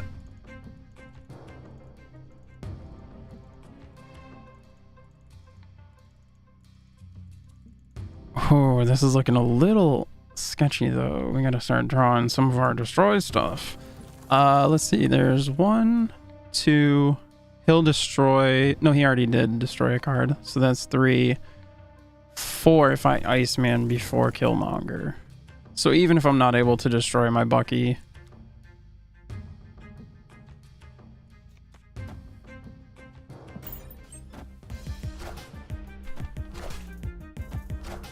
What is your plan? Playing all your move cards to the left? I'm really confused about that. Alright, now we need to see Death and... We need to see Death. We just need to draw her next turn. As long as we do that, we're okay. Even though we didn't get to destroy our Bucky. So I guess let's just Mysterio here, and then we'll sit on the wave, because we want to turn 5 wave for what we're doing.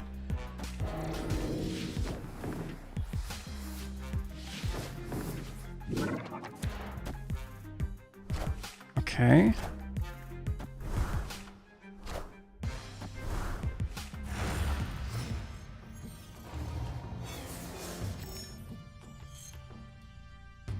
Oh, we got the Deathlock, and we would have had enough energy to wave and Deathlock. Oh, we're not going to get Death, though, now, because we don't have her, and it's turn 5.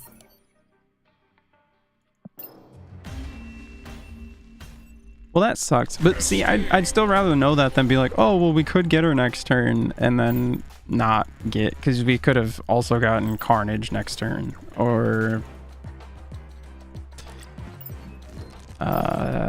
we also could have got a Nova next turn, or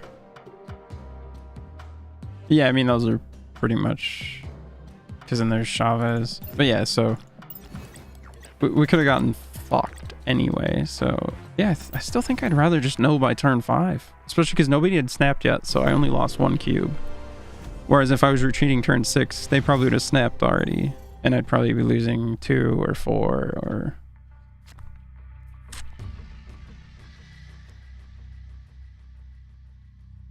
We're not doing anything with ongoing, so that's fine.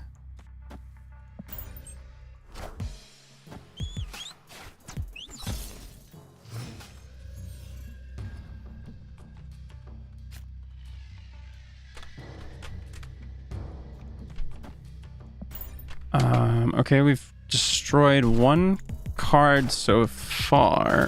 Oh, are you serious? You fucking blind armored?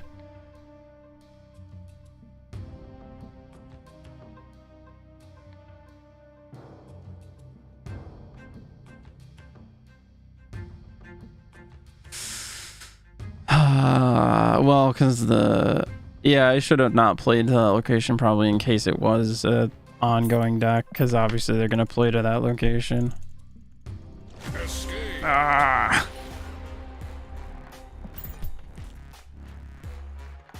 That fucking blows.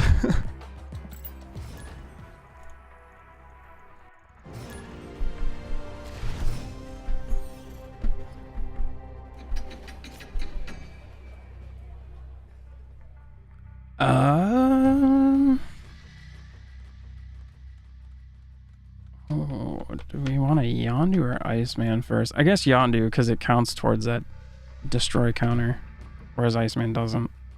But Iceman could fuck them out of like their turn 2 play or something.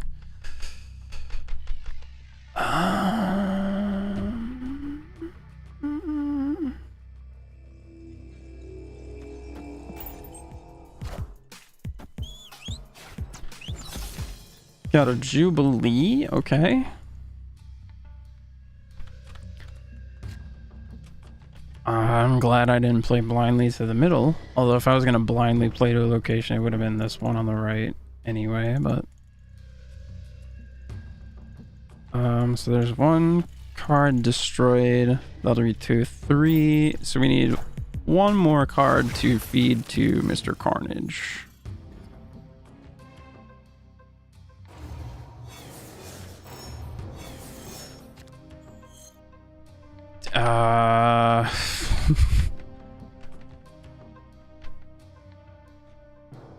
I guess we just pass this turn because we don't want to play on Super Flow. And if we play Carnage now, it won't be enough cards destroyed. If we play Killmonger now, it'll pop both of those, leaving nothing for Carnage to eat other than Killmonger. I'm wondering if I wouldn't be better off just putting Venom in here, but the deck list calls for a card that has negative power, and I like Carnage can eat him away without getting the negative, because Venom gains whatever power of the things he eats. So if he eats something with negative power, he gains negative power, whereas this guy destroys your other cards and +2 power, so it doesn't matter what their power is, he just gets +2 for each one. So I don't know, but in this case Venom would get +2 power for each one anyways, because they're all 2 power. Yeah, I don't know, maybe Venom is better, but once I get the hood, I am running the hood, but then the Venom could eat the demon. I don't know. Oh, we don't have wave.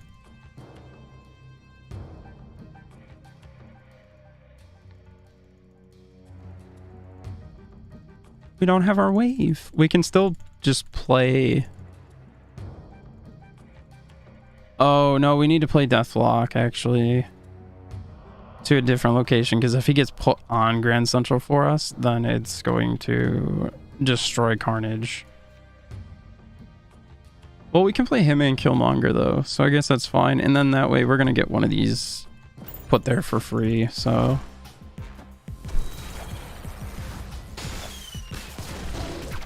I guess it's fine. Okay, well, we win that location, and we are winning this one, and we get the extra energy. I mean, yeah.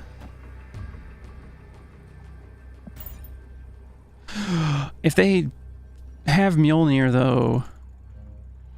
Oh, fuck. Okay, they must not have, because if they played Mjolnir, Thor would have gone...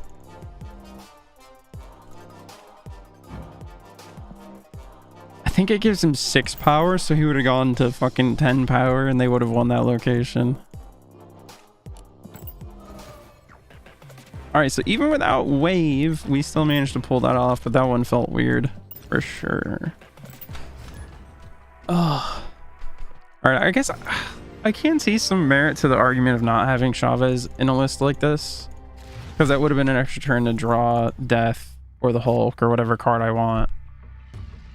But again, I don't like going into that last turn blind if I have an option about it, you know? But at the same time, Chavez doesn't do anything for the deck other than thin it for the first 5 turns, which, I mean, is great. That's why we have her in there, but...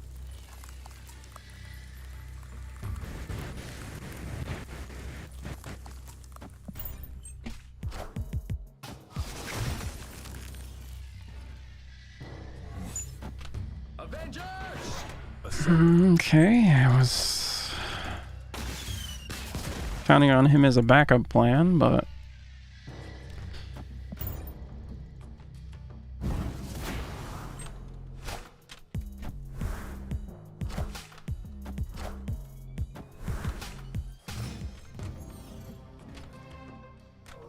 I almost feel like Mysterio is a card that could probably go in just about any deck, because he fucks with your opponent. Like, they don't know where you've played the real one. They can guess and they can speculate, you know, but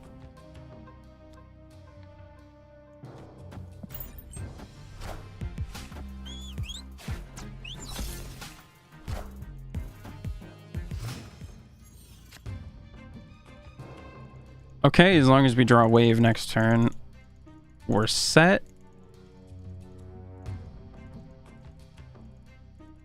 If not, we're still going to be able to play Hulk next turn because of Titan, and then we can follow it up with Death. I just feel like it's such a better turn 6 to be able to play 2 cards and they can only play 1. Like...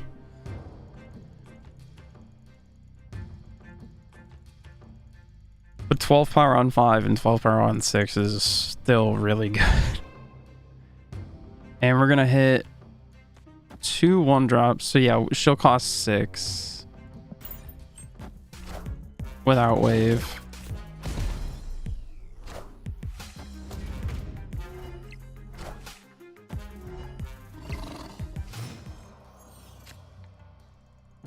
Oh, we got wave. Okay, so now the other nice thing is if we wave on turn 5, especially because they are winning already, even before turn 5, they will keep priority, which means turn 6, we're not going to be able to get Shang-Chi or anything. However, we can't play wave to the Nexus, which I would love to, because otherwise her ability won't happen. So we are going to play her here where we played the real Mysterio. And then I think we just double dump on the Nexus next turn, because it adds our power there to each other location too. So why not just stack the most amount of power there as possible? Opponent snapped.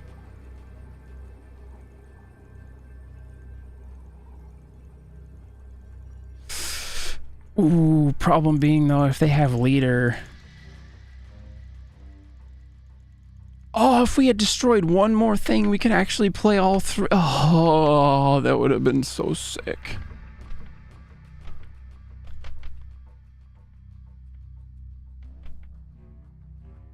Alright, yeah, I think we still have to go for it though. And they don't have any on reveal effects, so Cosmo doesn't affect them.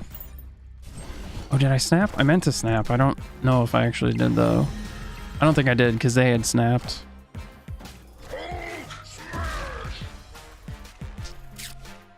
Ah, they got it anyway. They already had 12 power on the Nexus before we put anything down there. Because all our stuff wants to do... Well, all our earlier stuff wanted to do on reveal, so that Cosmo... The Cosmo was huge. That's why I don't like that dog. He shuts down too much of what I want to do. Oh, somebody that bought that bundle with the Apocalypse... And the tokens? Holy shit. I might pick up one of the future bundles, but I did not like the Apocalypse enough to bother picking this one up. Although I just for the credits alone, it's already worth it. And then you get everything else, but like, it's so much to dump all at once for a variant and an avatar that I don't care about. I mean, then those are not the main reasons to get them either, I guess, but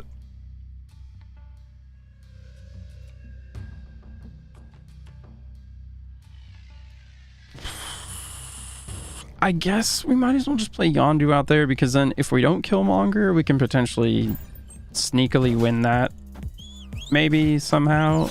And now if we do play Killmonger, we'll have 1, 2, 3. We only need to see one more 1-drop before.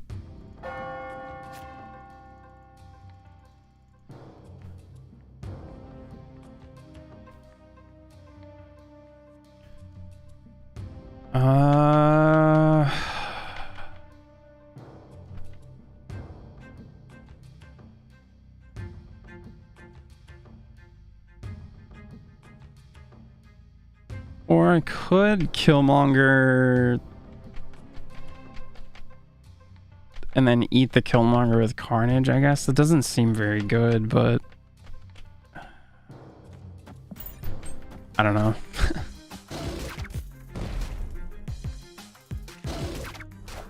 Ah, that was a 1-drop as well. If only they had had priority. I somehow had a feeling too. I was like, if they have priority, like, I feel like we got a 1-drop, but of course.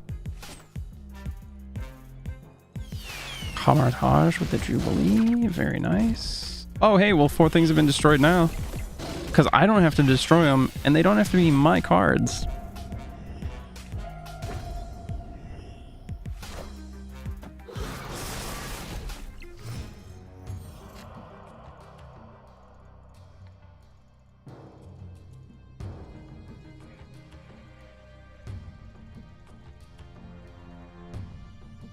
Opponent snapped.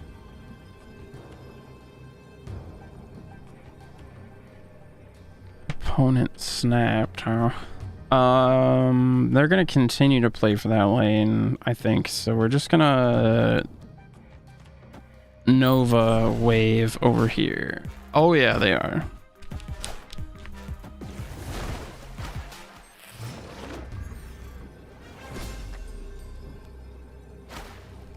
See, if we could have copied her with Moon Girl, we could have 2 deaths and a fucking Hulk hitting right now. It'd be so sick.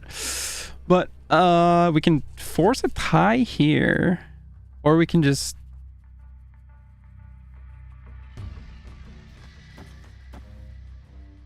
Is that what I want to do? Actually, if we force a tie, but they could have some kind of like buff card. I say if we force a tie, it's gonna be based on total power of the other location, and the way it looks right now, I'm gonna probably win that. But if they play like Blue Marvel or something, then this goes from 16 to 20. Yeah, I'm probably better off playing like that.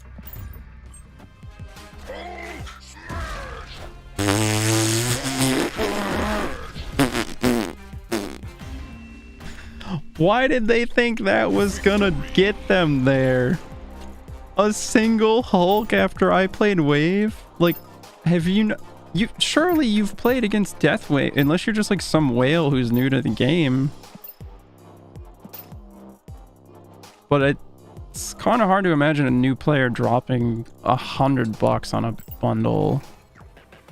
So they're probably not.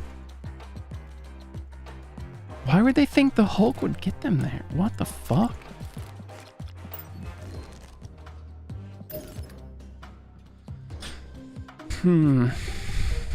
Also, yeah, definitely like, because even with Chavez in the deck, we're not always seeing Wave before turn 5. So it's hard to imagine it being like consistent enough without her.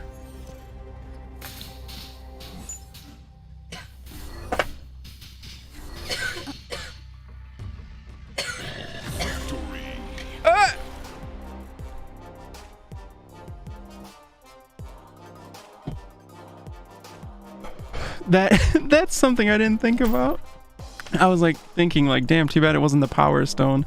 But it doesn't it doesn't matter.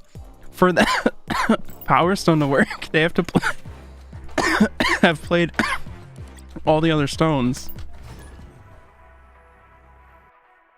So as soon as that first stone got discarded, they said, fuck it, I'm out. That's actually... Oh.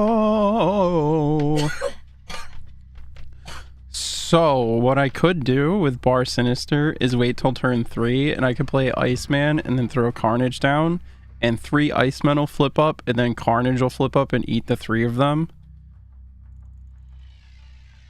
Or if I draw... It would be even better if I draw Yondu, actually.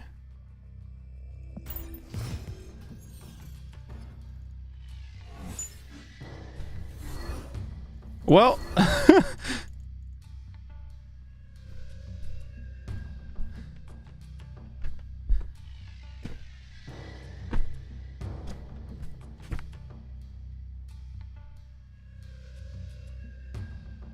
what's gonna happen if I wait till turn 4 and do that with Bucky and Carnage? 3 Buckies would hit. And then Carnage will fill up and eat the last one. But then is it going to add more Carnages because there's nothing there after that? Let's find out. I want to try it.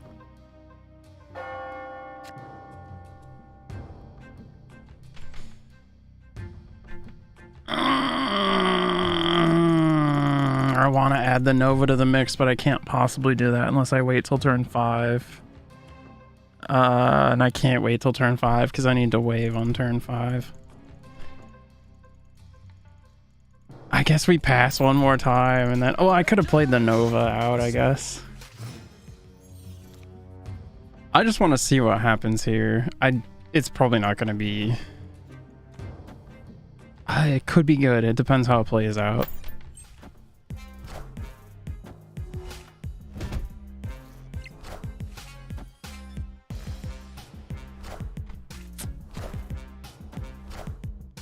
Because if it stops right here, This is gonna be It did. Oh, but see, now it's open for them to just drop anything with... Hell, even something 7 power would get them there, right? Yeah. Shit. Okay, so that actually wasn't that good, but now I know what happens. But had he not turned into Winter Soldier, because I think I saw it either like earlier or last night where somebody played something plus Carnage, and Carnage killed all of the other things, and then because they didn't turn into something else when they died, it just filled up with more Carnages because he had just played the Carnage. Oh shit, shop reset. What do we got? What do we got? Typhoid Mary. Ah, that is definitely not what I'm spending my credits on, but I thought it could be really good for Venom maybe, because ongoing, your other cards have -1 power, but she's a 4 cost 10 power. And Venom is a 3-drop that he eats everything on the location you play him, and he gains whatever their power is.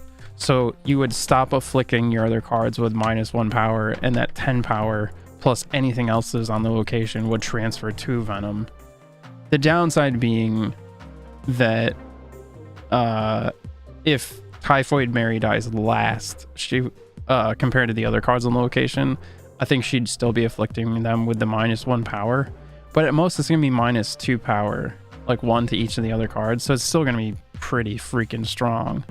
But I'm not going to spend tokens on that. There are way more impactful, influential cards that will be more worth my tokens.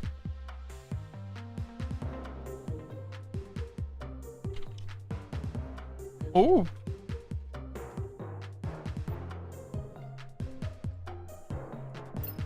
Wow, look at this Ironheart variant. That's so sick. I love this Nova one too, baby Nova. Oh god. But the cheaper ones are still 700 gold, which is still $10. So that variant is a $10 variant, which feels a little more like reasonable to me. And not that $20 or 17 or 18, whatever it actually works out to be, isn't worth it for this. It's a great piece of art. I don't know. It just feels like a lot for some reason.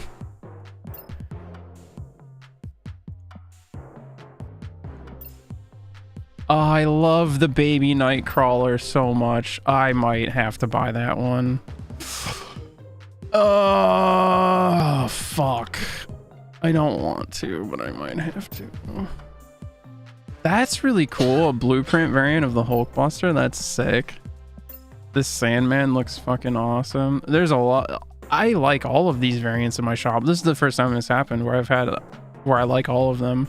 But this one I'm like super in love with. This Nightcrawler one. Ugh.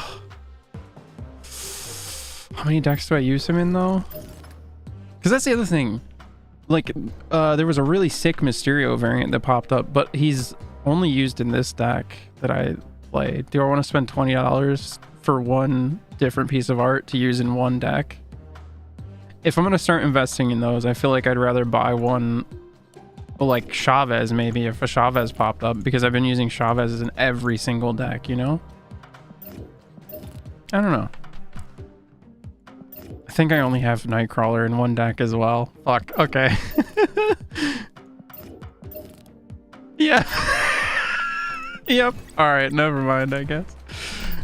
If we're sticking to that logic.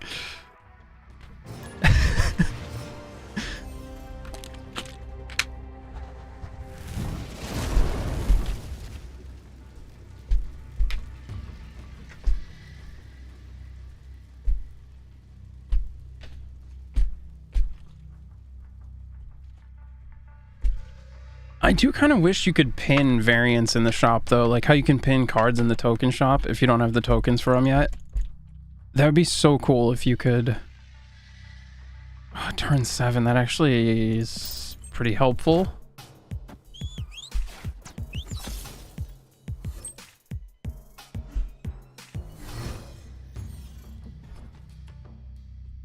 I didn't actually see what card I destroyed from their deck.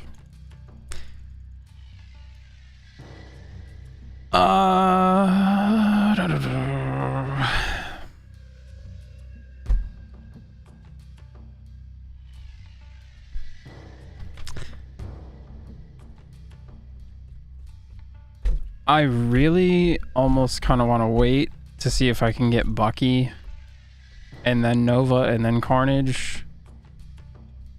But I feel like I'm probably better off trying to play on tempo. So I think I'm just going to do this and then we can Carnage next turn. And then we've got the Deathlock, which we can use with Bucky. Yo, that's Swarm variant.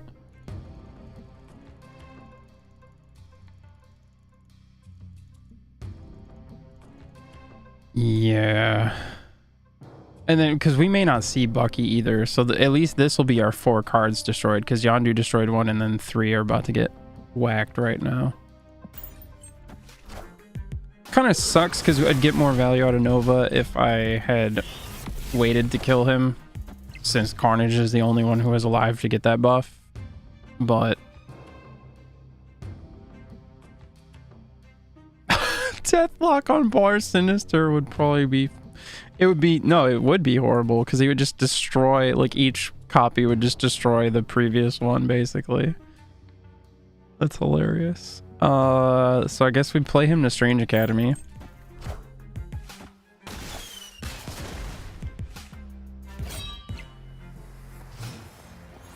Yikes, they discarded their Hela, but if they have Ghost Rider, they could get...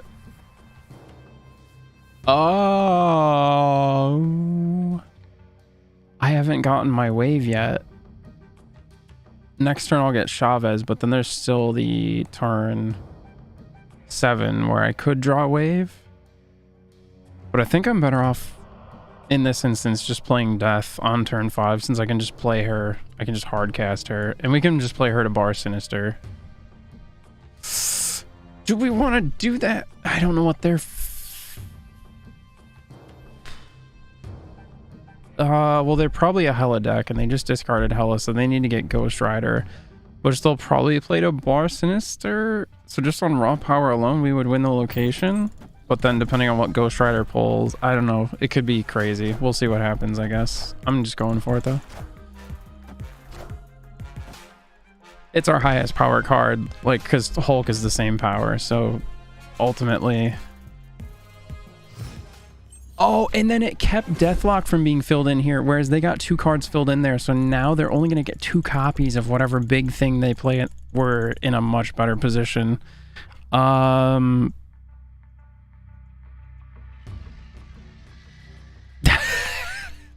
was going to say, I think we just play Chavez for now and hold on to the Hulk. Because then they would see the Chavez and realize, oh, that was their turn 6 draw, and then not know that I have the Hulk still. Saw that coming. As soon as I realized they were only going to be able to get a second copy of whatever big thing they played at Bar Sinister, I was like, but I was still like formulating my my plan of what I was going to do. Do I just Yondu on Bar Sinister and that's 4 cards destroyed right off the rip? I mean, that's a lost location. Well, because then I could Killmonger later, though.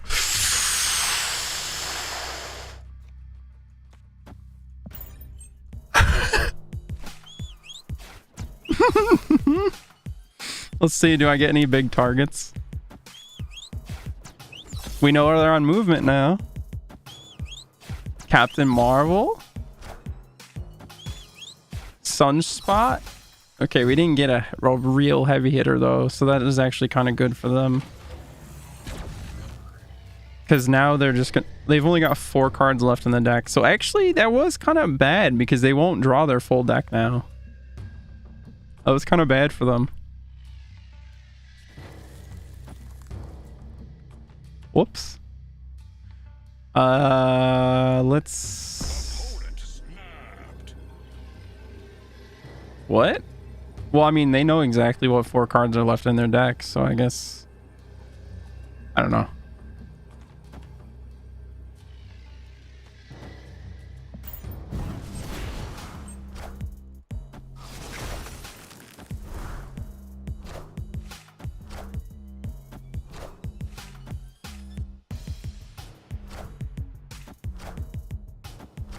It's a shame I don't have my Killmonger already to know for sure that I'm going to be able to clear out the Yondu. But as long as I see my Killmonger, I'm completely fine, because then I can just put like copies of Death down there or something. Alright, we'll kill off the other illusion, so he'll for sure know that's the real Mysterio, but I mean, that's fine. Well, there's always a chance I'm some just like crazy person that played the real one here where it's going to get destroyed for some reason, but then they know in that case too that there's nothing to worry about from... So, she's almost free without wave. I can play her on turn 4.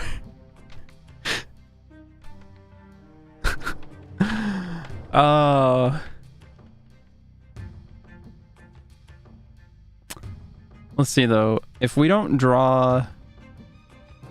Aha, so... Well, she's almost free anyway. So we could still maybe like play Killmonger Death for our final turn if that's what we draw is Killmonger.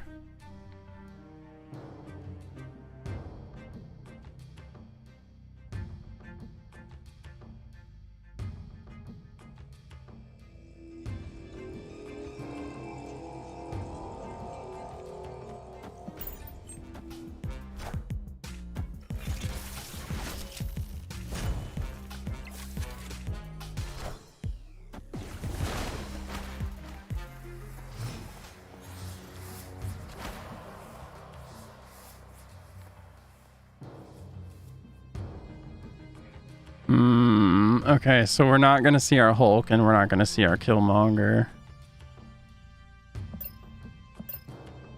And one other thing.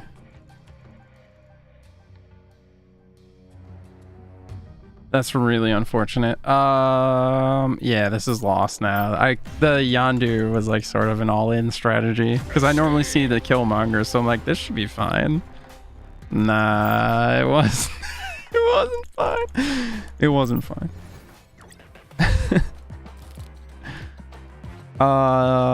Let's see. Dylan, pick a deck. What do you want to see? You want to see more Death Wave? You want to see Spectrum Destroyer? You want to see Wong Storm Control or Movement?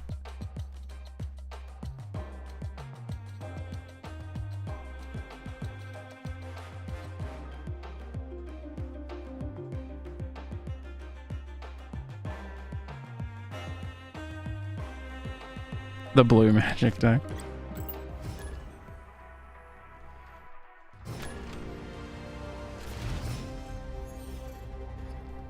Sunspot and Storm in hand. That's good. We got Nightcrawler.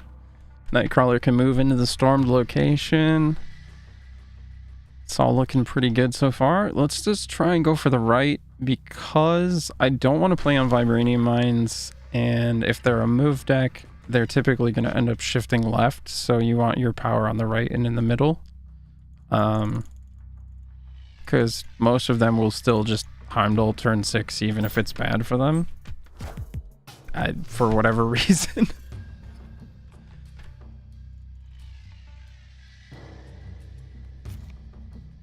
Oh, we've got Jessica to follow up Storm. I would rather have Juggernaut, but I haven't unlocked them yet. But that's actually one of the only pull 3 upgrades for this deck is swapping her for Juggernaut. Which, I mean, you're still fine to just play her as well.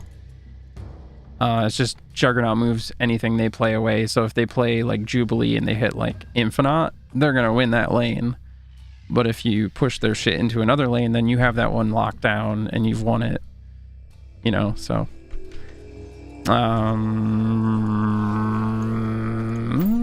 Scarlet. Mirror Dimension. Hopefully it copies Atlantis, I guess. Although, oh no. It won't be copying Atlantis. Wind, hold my hand.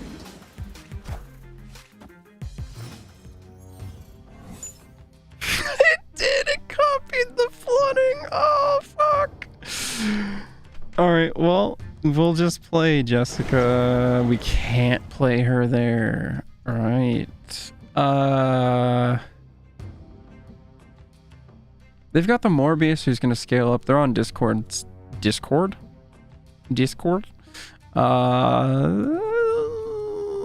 We'll just play Jessica here, and as long as I draw my Infinite next turn, then we're golden. Which with this deck, if we don't see the Infinite, we're not probably winning anyway. So this one is one that you definitely want America Chavez in regardless, because you definitely want to have the Infinite. And we don't have him, so we don't feel confident skipping turn 5. So we've either going to try and set up another win, or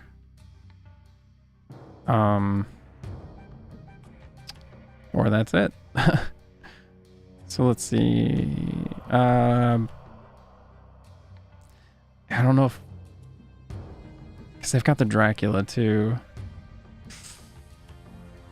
I mean, we can try. We're not gonna be able to play 4 drops, so the best we can do is like drop that down, and then we can always move Nightcrawler.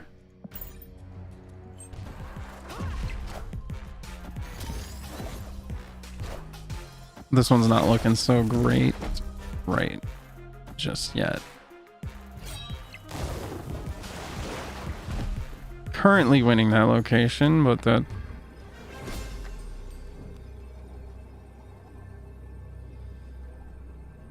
okay. Problem is he's gonna still get +2 power for each time they discard a card, and he's gonna get power of whatever gets discarded at the end of the game. Opponent snapped.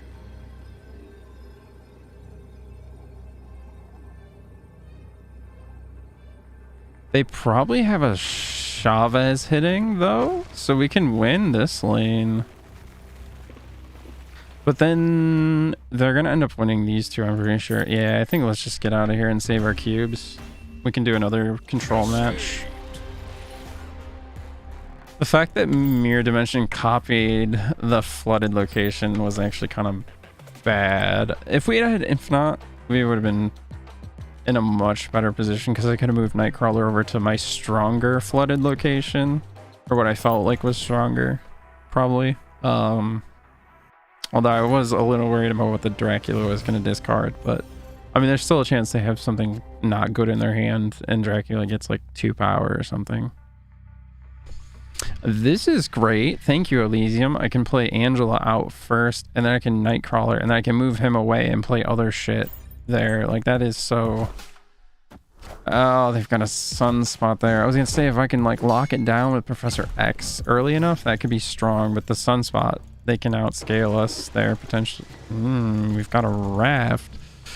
Do we want to try and fill that in? Or are we just going to turn it off? I mean, I kind of want to try and fill it in, but all I can do is move Nightcrawler there for this turn. So I guess we'll skip this turn.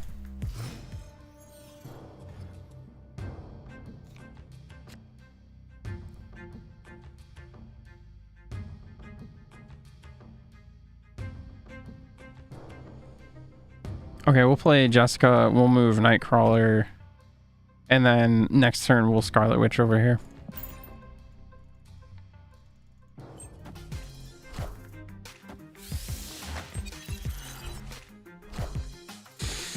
Or do we would just want a Professor X over here? Because we would win that lane. As long as they don't play. But they're probably just going to play here if they play anything. Or they could pass their turn and they'd get 4 more power onto him.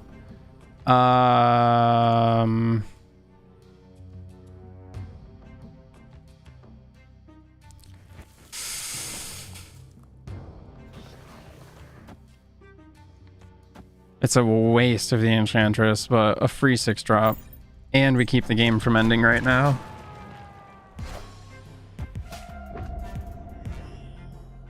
Ultron's pretty crappy because we're not in. They also didn't want the game to end right now. We aren't in Patriot, and we've already filled up a location. So Da, da, da, da, da, da. Da, da, da, da, da, da, da. We could, however, just do that and just take this spot from them by surprise.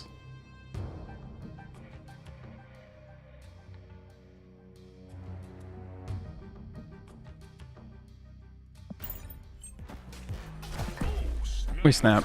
Well, yeah, no, because if they're gonna Arnim Zola, he can't be added to the flooded location, and he'll be taken out of this location. So should have it all locked up. I don't see what they can.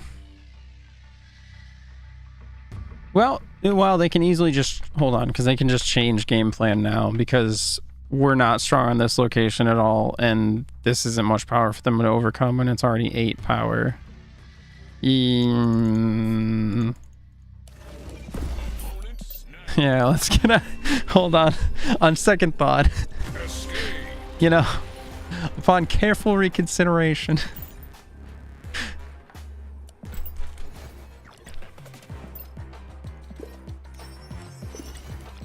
Oh, we ended up getting rid of the Moon Dino deck earlier, Dylan. I don't know if you were here for that, but we played it like, I don't know, 6 or 7, 8 matches maybe, and it just kept losing. It felt really, really crap, especially because every single one of these we played like 2 or 3, and then a couple of them we maybe only played 1 with each, but like we just kept winning with the other ones. So. But I also don't have any of the Pool 3 or Series 3 upgrades for the Dino deck, which one of them popped up in the shop earlier, but it's Quinjet. It was not impactful enough to buy, to use my tokens on, because it would only be good for the one deck. And there's another one I could have put together that has some potential, but it's like sort of a flimsy sort of combo. But when it pops off, it goes hard kind of thing. So it's, I guess, like a glass cannon would be a better way to put it.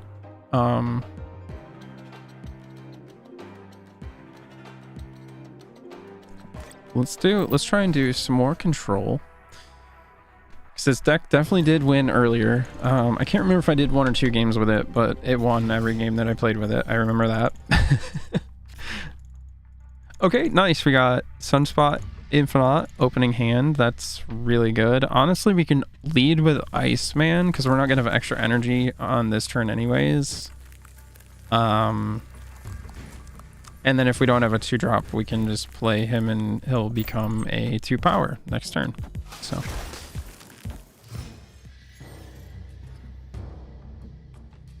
Cards here can't be destroyed. Even better, we can play Sunspot where he can't be destroyed. And now we don't even have to play armor. Beautiful. Beautiful. Although we still can play armor. Because we'll end up dropping Infinite in another lane. So, oh, you know what, too?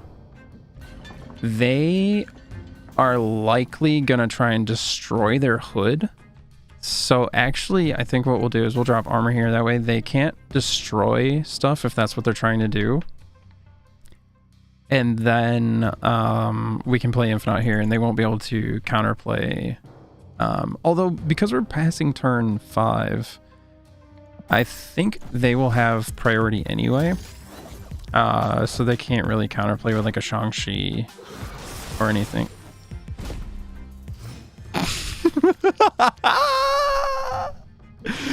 My guy.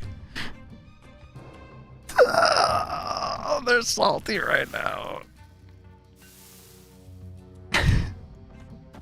We'll play the Storm out over here. Yeah, oh, we'll get ready with the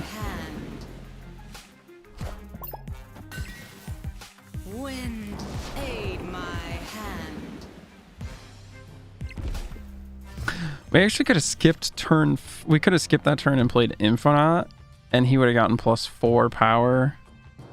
And then we would have had the ability to play on turn 5, or on turn 6 rather. Now we have to skip this turn and just play the Infinite, which could be real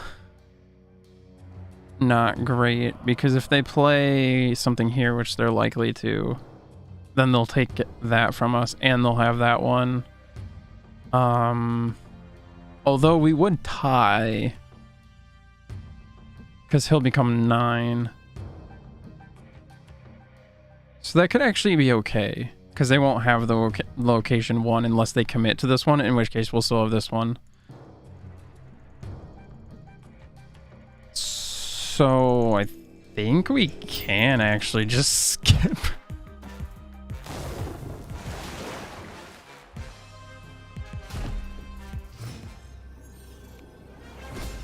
Because we'll have 25 power. They've got 13. They've got 15.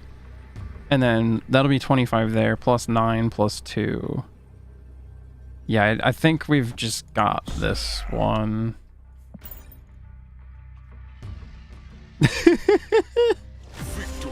Indeed, we did.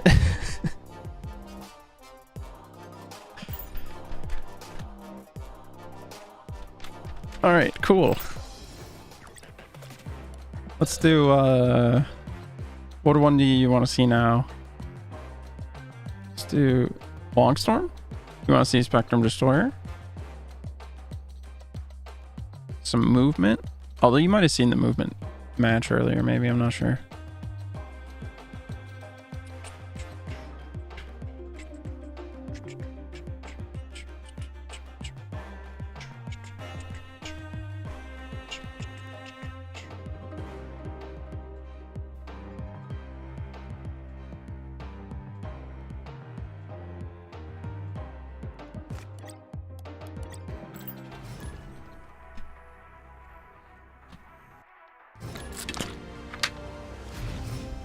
Legendary Articuno. Ooh.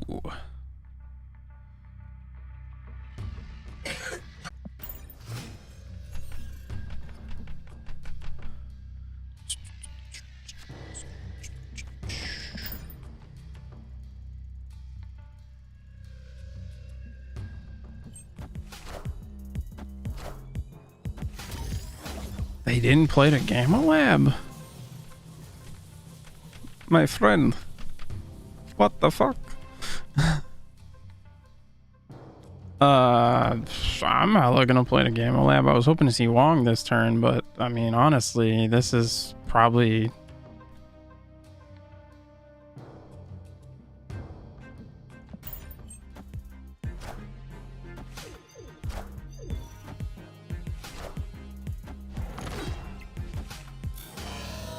Like, we've got 3 Hulks now, unless they have a Shang-Chi.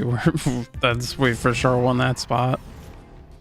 And there's our Wong anyway. Oh, baby. Oh, turn 5 cards cost 1 more?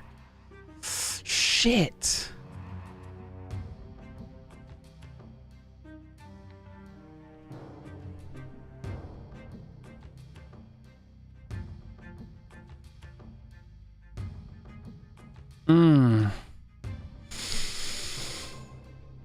Oh god. So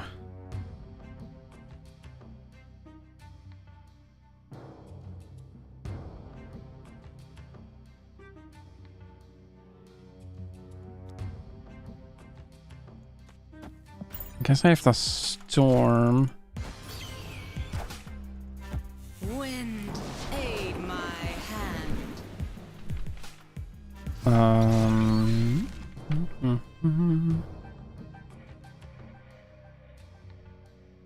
Opponent snapped.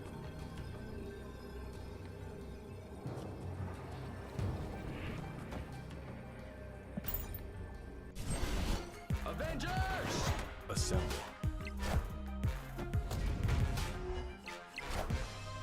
Wakanda forever. Ugh, they've got that spot by 1.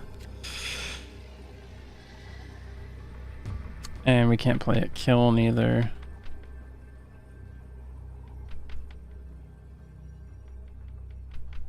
Well,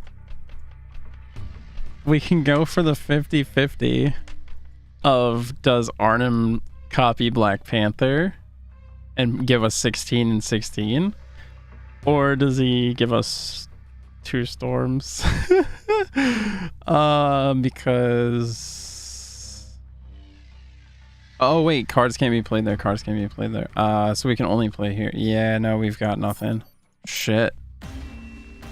Our only hope was if we drew White Tiger. Hmm.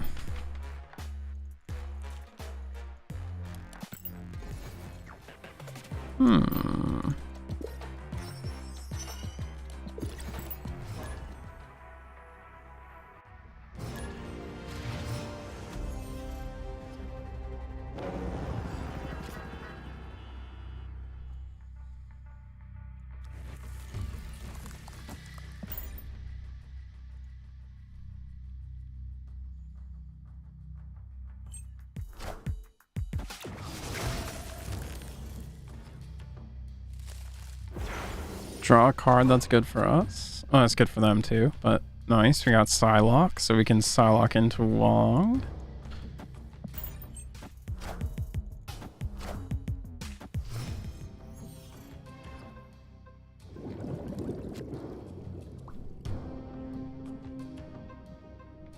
If we get Black Panther, that would be nuts.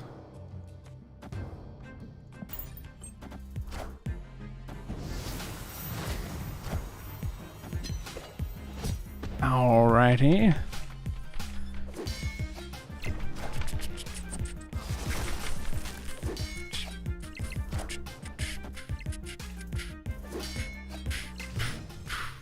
$13 is not hard to overcome, my friend.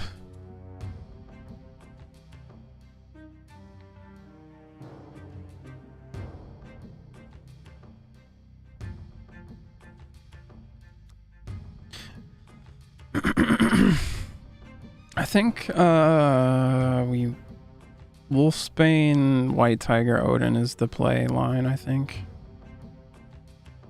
Because White Tiger's just gonna rain tigers on the other 2 locations. And we'll definitely win that one. And then Odin's gonna make yeah.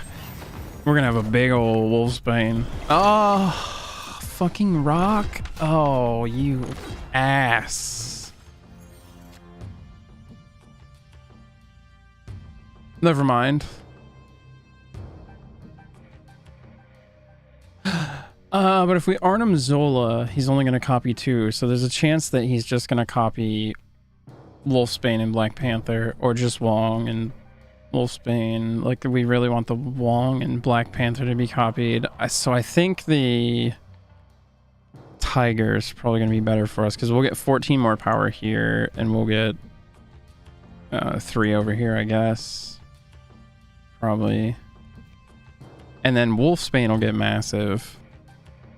Whereas if we go for the Arnim play, it could copy the wrong pieces, since it's not just Wong and Black Panther.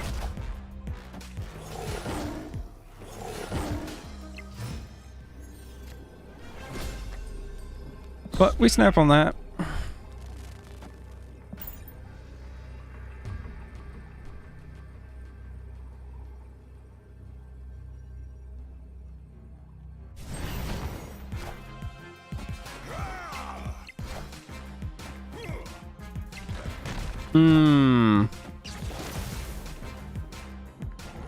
Good thing we're gonna win the middle, because we're not gonna end up winning left anymore. But we are gonna win the right and the middle, so 29 power Wolfsbane, and he only got buffed once when I played him initially. That's insane. One of those cards was a rock, by the way. Just want to point that out.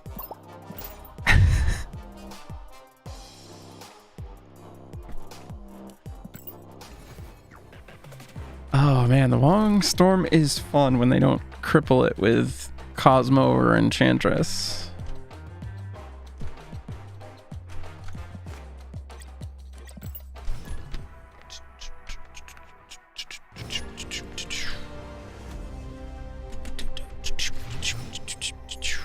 Okay, so we got Spectrum and Destroyer in our opening hand. Quite strong. Oh, Spectrum on Bar Sinister could be the play, maybe, just because it'll be +8 to everything else, but I don't know. See, this is the awkwardness of the Spectrum deck for me. Spectrum feels almost unplayable because, look, at turn 1 I have nothing, turn 2 I also might not have anything. So what am I buffing? 3 other cards? Turns 3 through 5? Like... Yep. The Spectrum part of this deck feels like ass unless you get a turn 1 and 2 play. They have a domino? Who?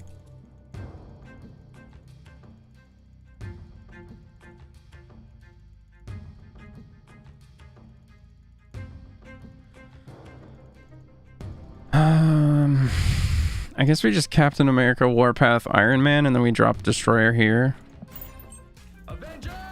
But if it wasn't for Wakanda, like, we wouldn't be able to do that. And that's the other part of this deck that feels weird, is then I have to set up Cosmo where I'm going to drop Destroyer, or I have to play Armor on my other lane, or... Like, I don't know. It feels weird, but, I mean, it's going to get us there. But only because of the middle location. Sadly.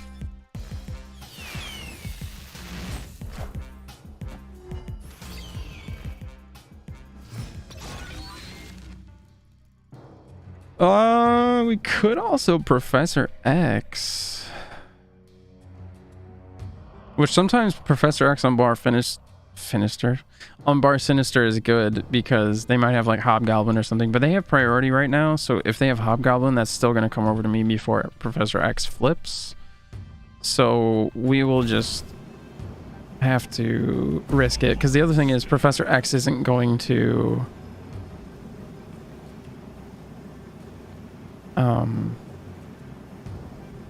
fill up our slots, nor is he going to keep Hobgoblin from crossing over. So, all right, they didn't play Hobgoblin though. Oh,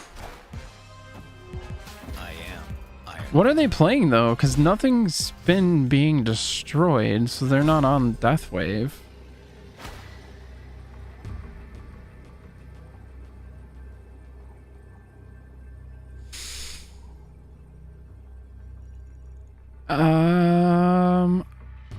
Oh, but if they have She-Hulk, they'll have 2 unspent energy from last turn, so they can still do a similar effect. Which She-Hulk is one I'd like to put in my death list when I get her, but I haven't seen her in the token shop yet, and I think she's series... I'm not sure if she's 4 or 5, but either way, I want to buy more impactful series 3 cards, I think, first anyway, so...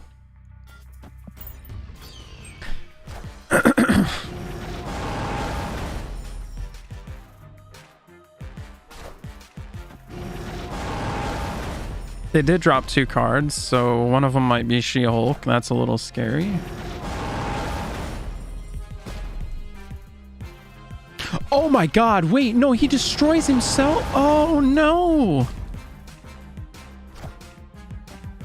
Oh no! And then they Magneto'd our shit away from...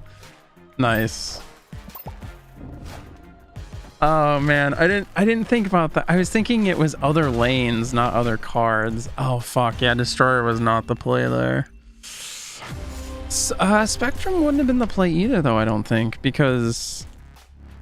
Well, we would have had our board filled up and he would have been able to pull our stuff in there, but then we would have had 20 power on location, so we would have lost that one. We had nothing there, and we would have gotten +6, +8 to each of our other ones, which would have been huge at that location, but like we would have, yeah.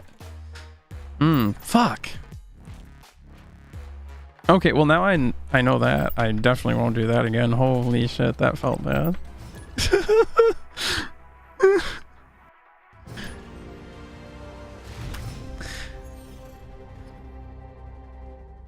Squirrel is not really what I want to see. But it's probably not what my opponent wants to see either, so I guess it's okay. And it helps enable Ant-Man and Mojo.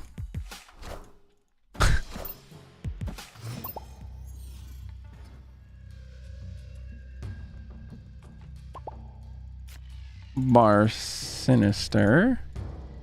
Hmm.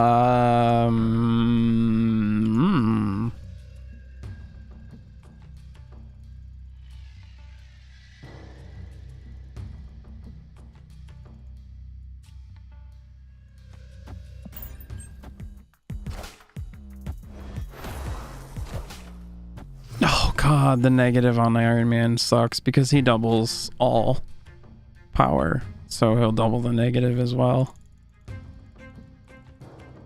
Oh, and now we don't have a turn 3 we had a turn 1 and 2 play, but no turn 3? Really?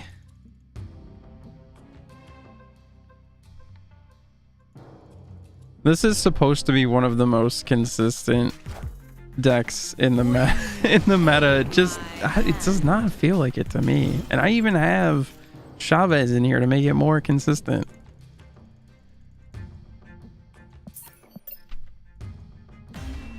And we didn't see, I mean, we saw Professor X, but we weren't in a winning position for this. Well, maybe because our Ant-Man would have popped. They wanted to fill it too, so if they did fill it, our Mojo would also have popped. Maybe, and then we could have dropped Destroyer. Actually, maybe that one was still winnable. Fuck, it might have been. It didn't feel like it, but it might have been actually. Hold on.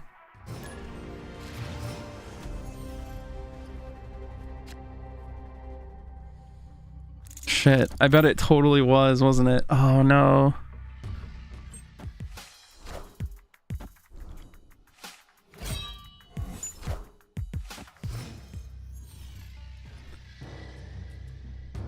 Oh, Wakanda's in the middle. Oh, it would be redundant to play Colossus there, so we might as well play him here, even though if we want to keep our Ant-Man alive, we're gonna have to drop armor or something anyway.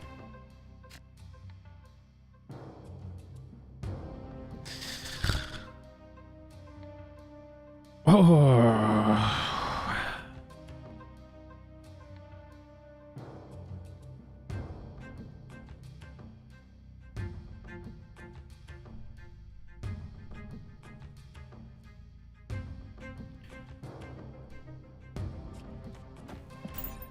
Avengers! Assemble.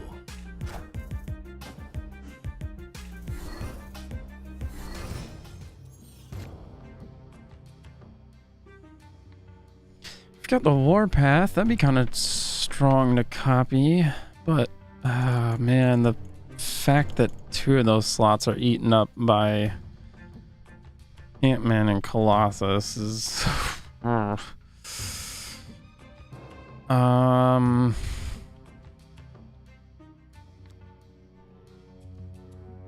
I'm thinking we might save those 2 spots for Spectrum and try and win it with the Spectrum buffs, maybe. But I don't know.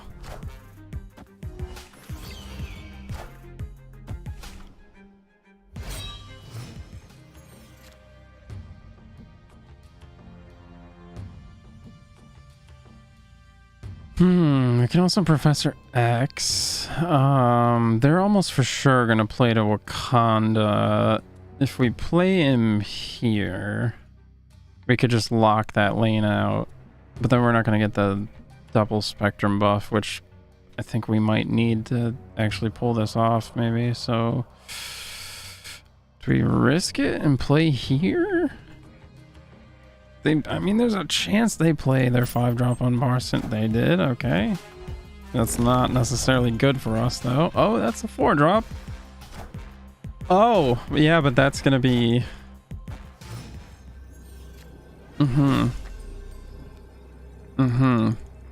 That's gonna be a problem. We may have to,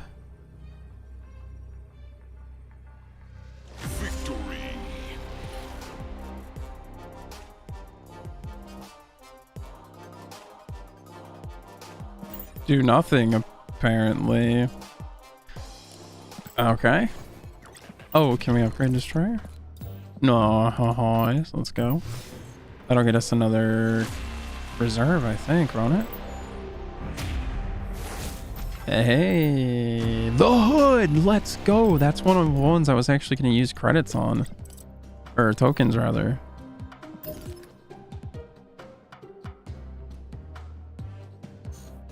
Let's go. All right, well, now we have to play Deathwave because we just got him for Deathwave. Ah, that's not the right one. Oh, hell yes.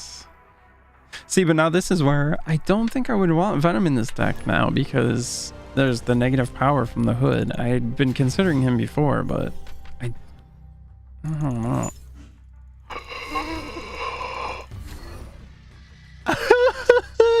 They lost their Thanos. Also, that was a variant Thanos, I'm pretty sure. So that means they unlocked Thanos and then they probably had a variant in the shop for Thanos already. Is likely what happened. Alright, well, we might just get a free Winter Soldier, so that's cool.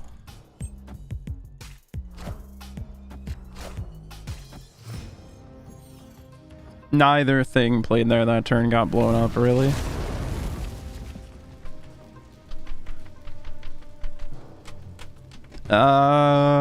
Mysterio here, and then I guess we can try and Deathlock over here.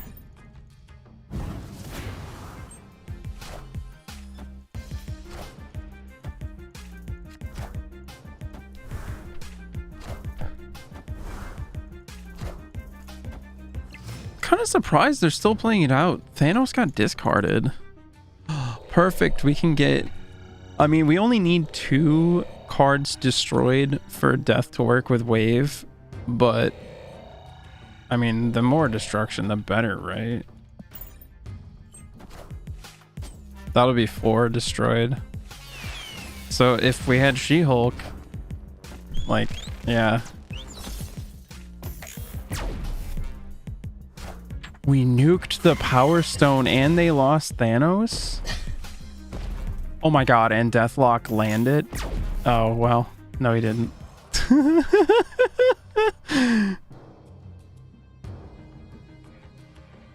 Oh, we don't have wave. Okay.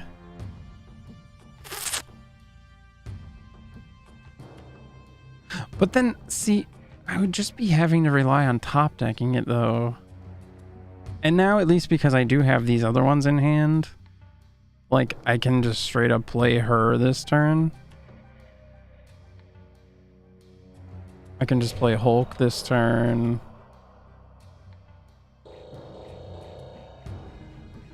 Why does he have -1 power? What did he get hit with?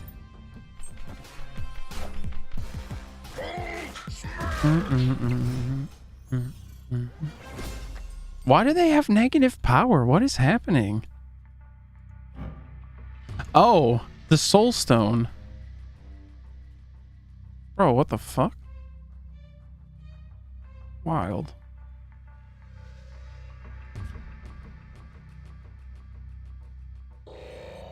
Oh, we have to gamble on our death not getting destroyed to have a chance to win this.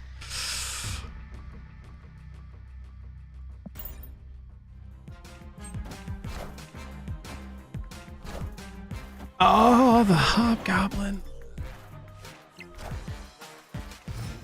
Our death landed. But that Hobgoblin, though. We just now drew Hood, really? Oh, okay. Damn. I don't know what else that deck has in it, but there was enough scary shit out there already. Huh.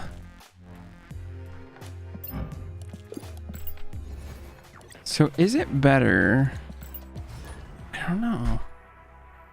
Is it better with Chavez or not? I guess, well.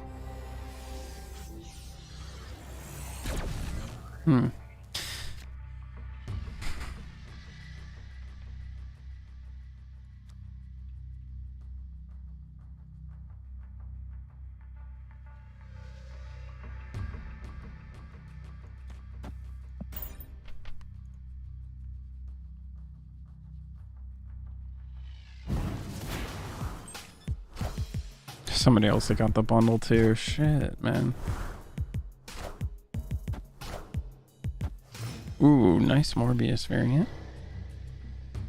Mini Lab, and that's our fake one. Sick. Okay, we got no turn to play. Sick. We do have Wave, Death, and the Hulk in hand, though, so that is lining up nicely, but we do need to draw into our other destruction shits and kill at least 2 things.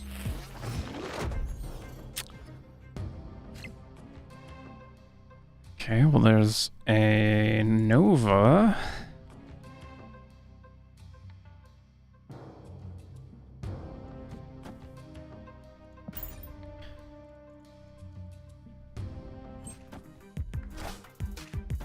Oh, Gambit.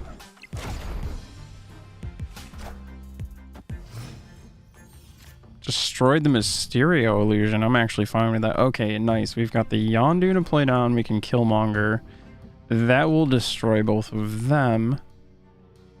And then we're set up to combo next. To drop Wave next turn and combo the turn after. And if we draw a 1 or 2 drop, we can play that with Wave. So.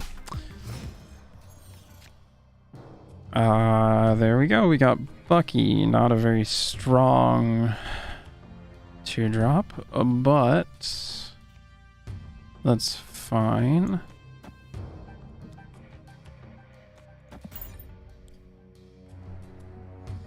Spread our power out a little bit between the 2 locations. Although I could have matched power by dropping Bucky. Well, no, that's the real Mysterio, so actually, yeah, it's fine.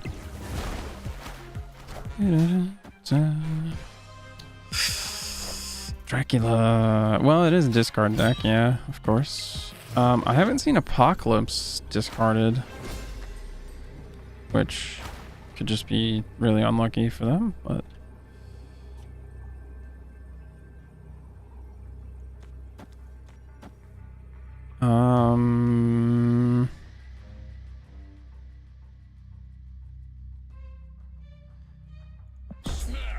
I'm feeling pretty good. I mean, they're only going to get to play 1 card. Dracula's going to turn into something probably kind of big, but he could also hit something not so big. Whereas we've got 24 more power hitting the board, and Mysterio's going to flip, adding 3 more. Yeah, it was a Lady Sif?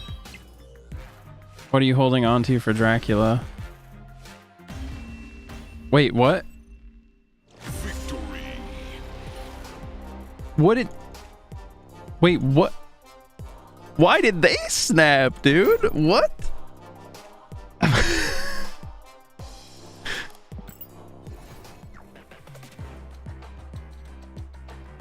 Alright. Yeah, so that's... Okay, Death Wave. Nice. We got a win with the Longstorm, too.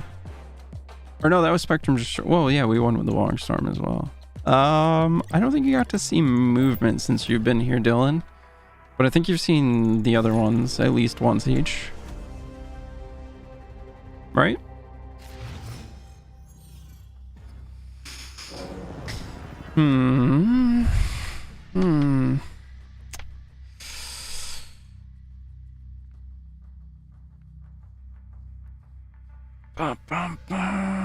We can drop Iron Fist. But if we drop Iron Fist and we don't draw anything good for a 2-drop next turn, then we're moving Craven, which is a waste of the Iron Fist ability. So I think we're just gonna pass turn 1.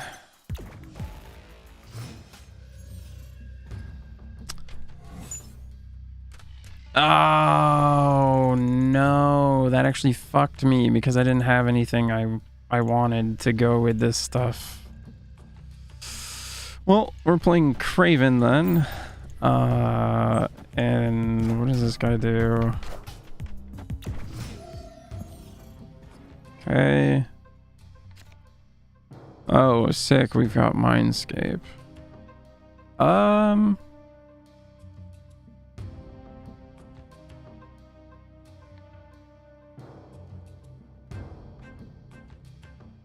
Bagheera.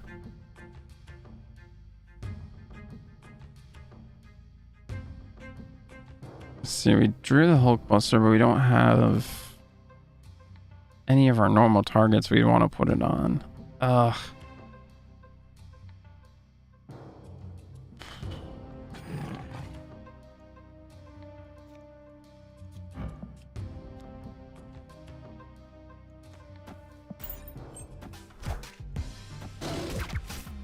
Normally I would hold Killmonger longer, but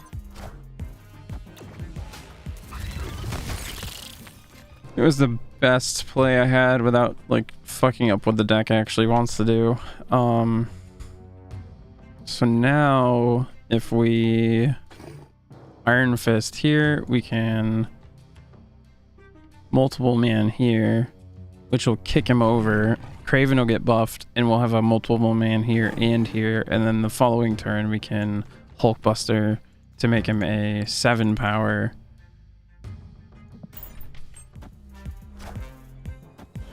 Oh my god, with the rocks. Oh, and it looks like they're on Patriots, so the rocks are actually like not harmful to them really.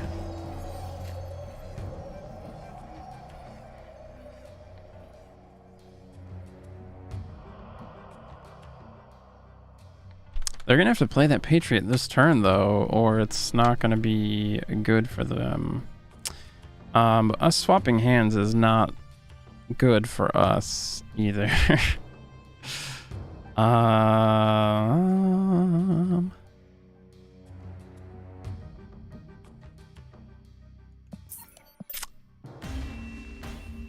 This deck is it's one I've almost taken apart.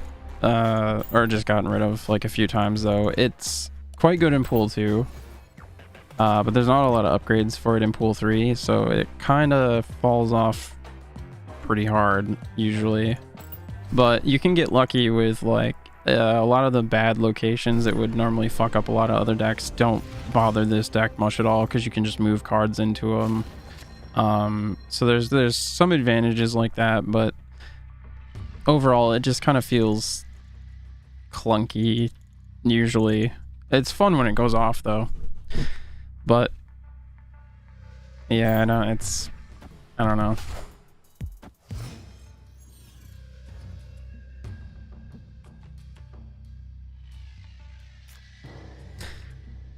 Bar Sinister Vulture could be a really good one for that. Dagger could be really good for that too. I think we'll probably go with the Vulture though. I really don't want to shuffle rocks into my deck, but I really want to.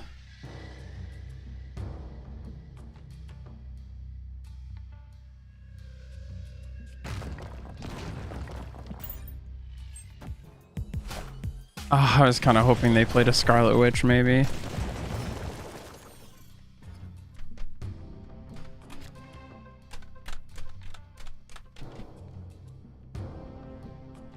Okay,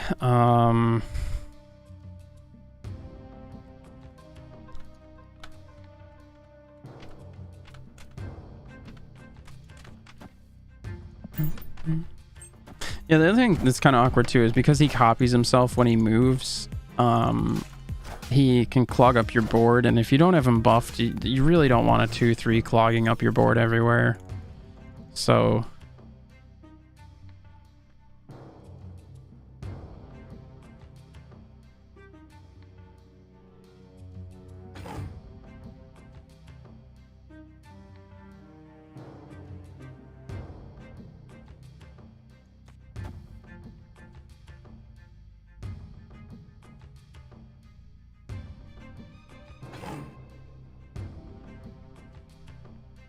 I think we'll drop the multiple man here as well, and we'll move 2 of the vultures away and add 2 daggers there. And then we're just going to be able to get some huge power.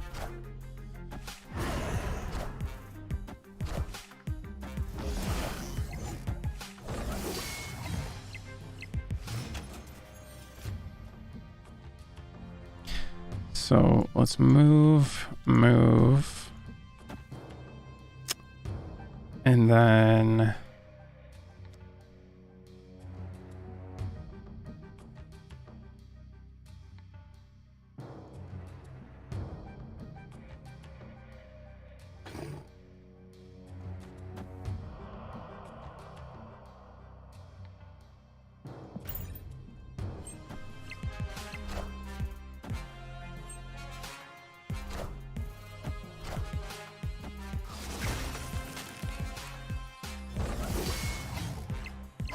systems go.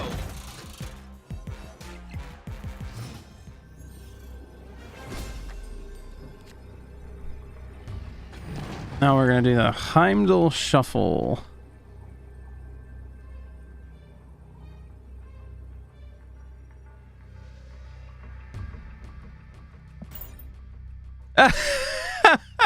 Victory. My opponent said, actually we're not.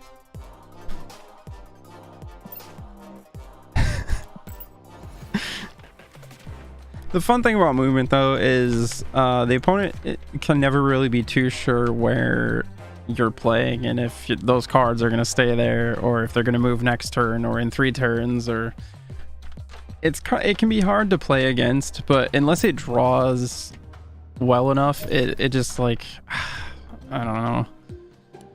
And I mean, potentially multiple man getting cut from the deck could actually be beneficial maybe, because then you really could cut the Hulkbuster because nobody else in the deck really needs it. And Vulture still gets big just from being moved. Craven gets big from stuff being moved to him. So I mean, honestly, you could maybe like we could add like Miles Iron Man maybe. And that could be a surprise turn 6 play instead of the Heimdall Shuffle, as opposed to the Chavez. That might be... Although Miles is better if we have like Nightcrawler and or Vision in the deck. But as long as we can make something Merv move on turn 5, then we can Miles Iron Man turn 6. So like we could try something like that maybe. The thing is though, if we get the multiple man with the Hulkbuster and move him around though, then he's 7 power copying himself on the board. That is actually good. But if we don't get the Hulkbuster with him, it's like it's not very good. And it ties up spots where like a Vulture could move or a Dagger could move or something else that would actually like be way better than just a 3 power copying itself. So I think maybe let's give it a try. But also, like I said too, I don't even know if I'm gonna keep a movement list together much longer. It's definitely feeling like it's not as good compared to a lot of the other decks I'm able to play now. And some of those decks aren't even like fully optimized yet. Like my Deathwave one should have a Magneto and an Arrow in it. I'm not sure how necessary they are, especially as they don't really have anything to do with destruction, but it adds a bunch of control to the deck as well, which is nice. So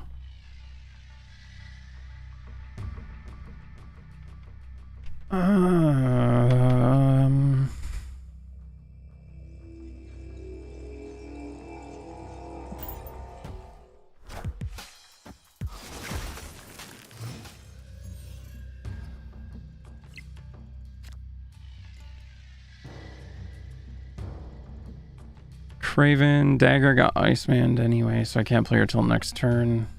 And at that point, I'd just rather have the Vulture, I think. So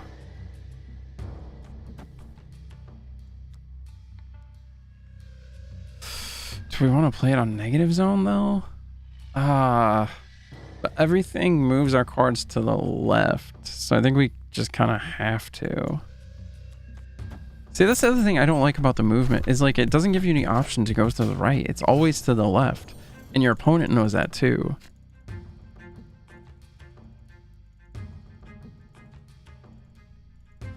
I think we Dagger here, and then next turn we Iron Fist Vulture, I guess. I was thinking about vulturing here and then just using Doctor Strange. These locations kind of suck. Yeah, tell me about it.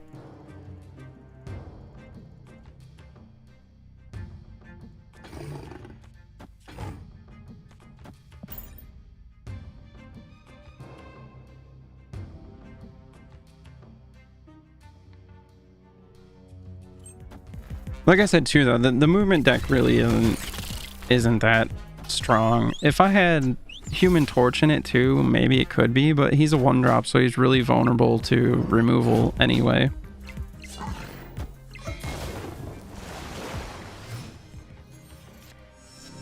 That's the problem though, there's just not, and like now I can't Doctor Strange because it'll pull my Vulture out of that location, which I'm currently winning.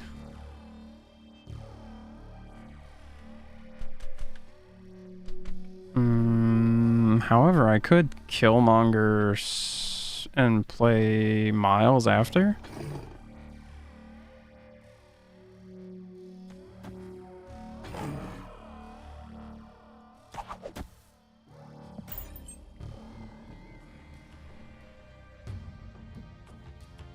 And then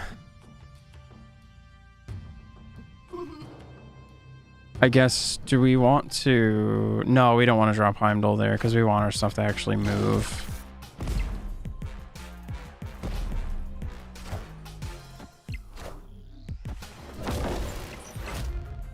What does Daredevil do? On turn 5, you get to see... Well, hold on. Jesus. On turn 5, you get to see your opponent's plays before you make your own. Really strong. I do not have him yet, but he's definitely one that I would use tokens to unlock if he presented himself as an option.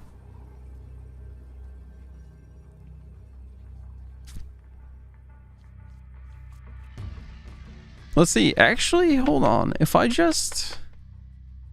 Heimdall here, I win that location because it'll be 32 to 24. And I still get Dagger to move over here, and she'll get +4 at least. Because there's 2 cards. No, she'll get +4 because there's only 2 cards. And then Killmonger will shift over. And they won't have the negative power as well. Yeah, we just win. I'm pretty sure. I was gonna play... Ah! I was gonna play Heimdall right and just shift everything over so everything could actually move, but...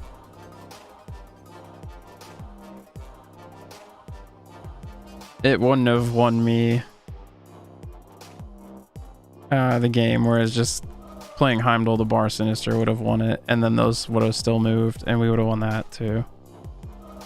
So... I don't think we're actually going to keep the Miles Iron Man, though.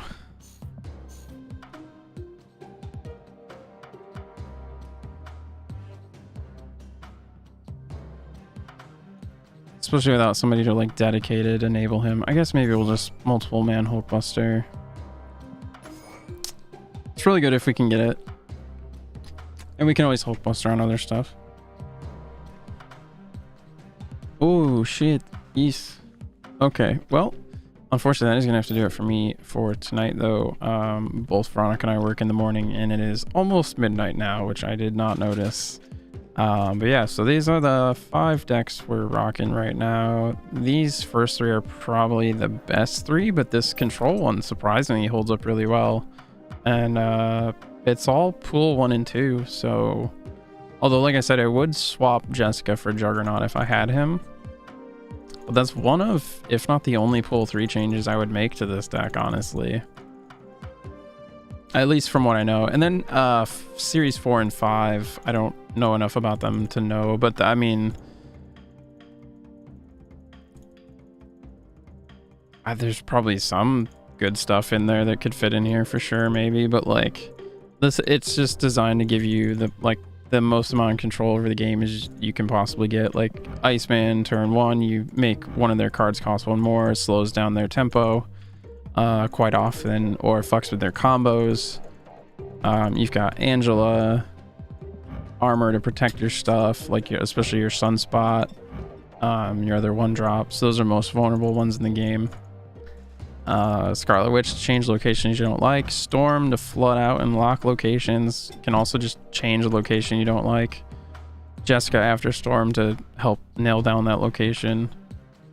Enchantress to deal with ongoing stuff like Patriot or Wong or any of that stuff. Professor X to just hard lock a lane. Tomo, what are you doing?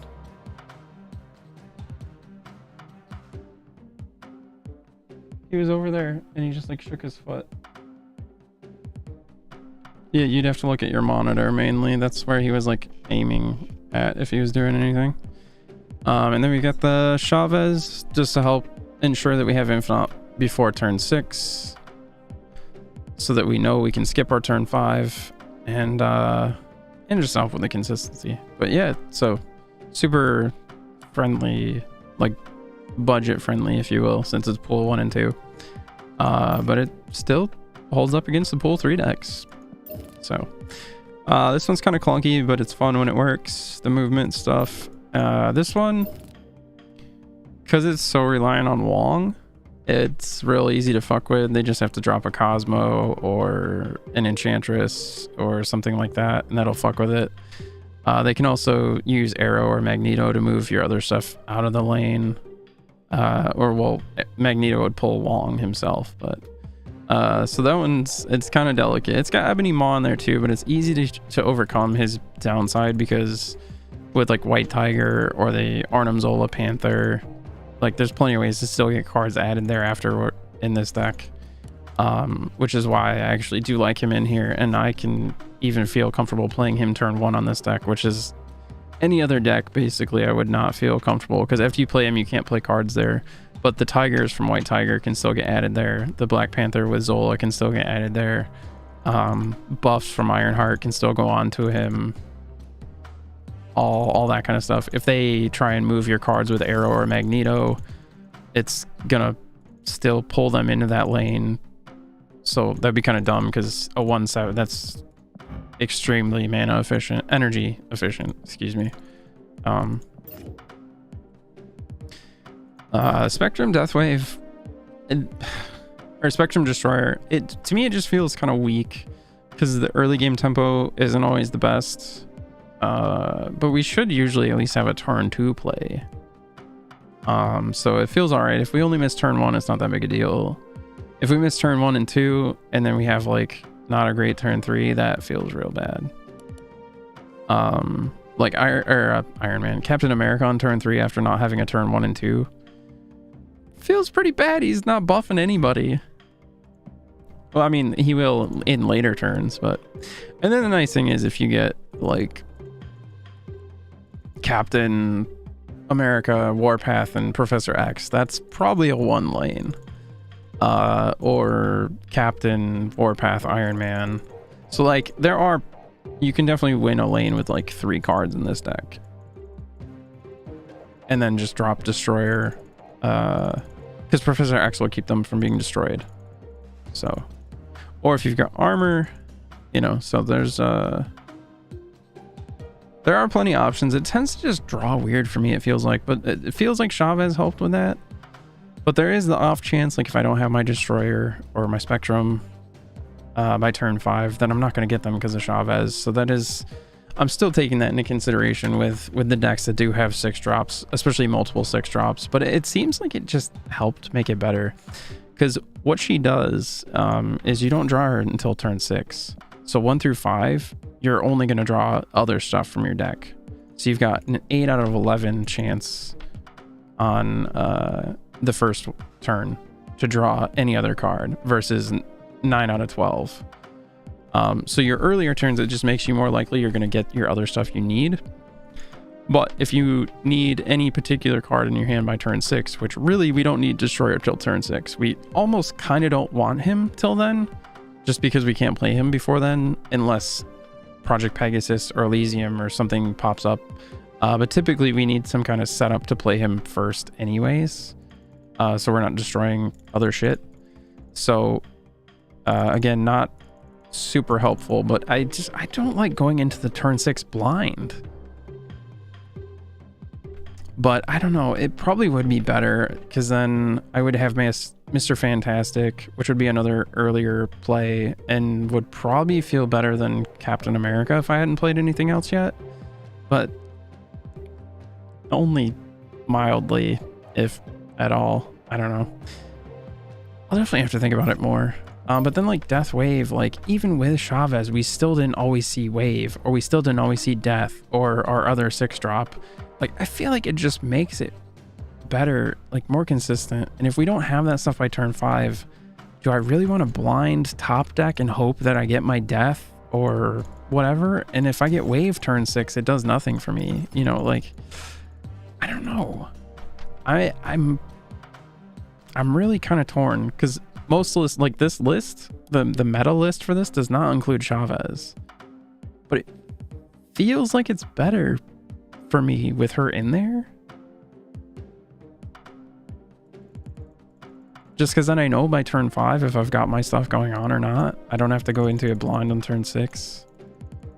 But I have had a couple games where I didn't get what I needed because Chavez stopped that last draw, which granted, it would be like a 25% chance that I would get the card I need on that last turn. But I don't know.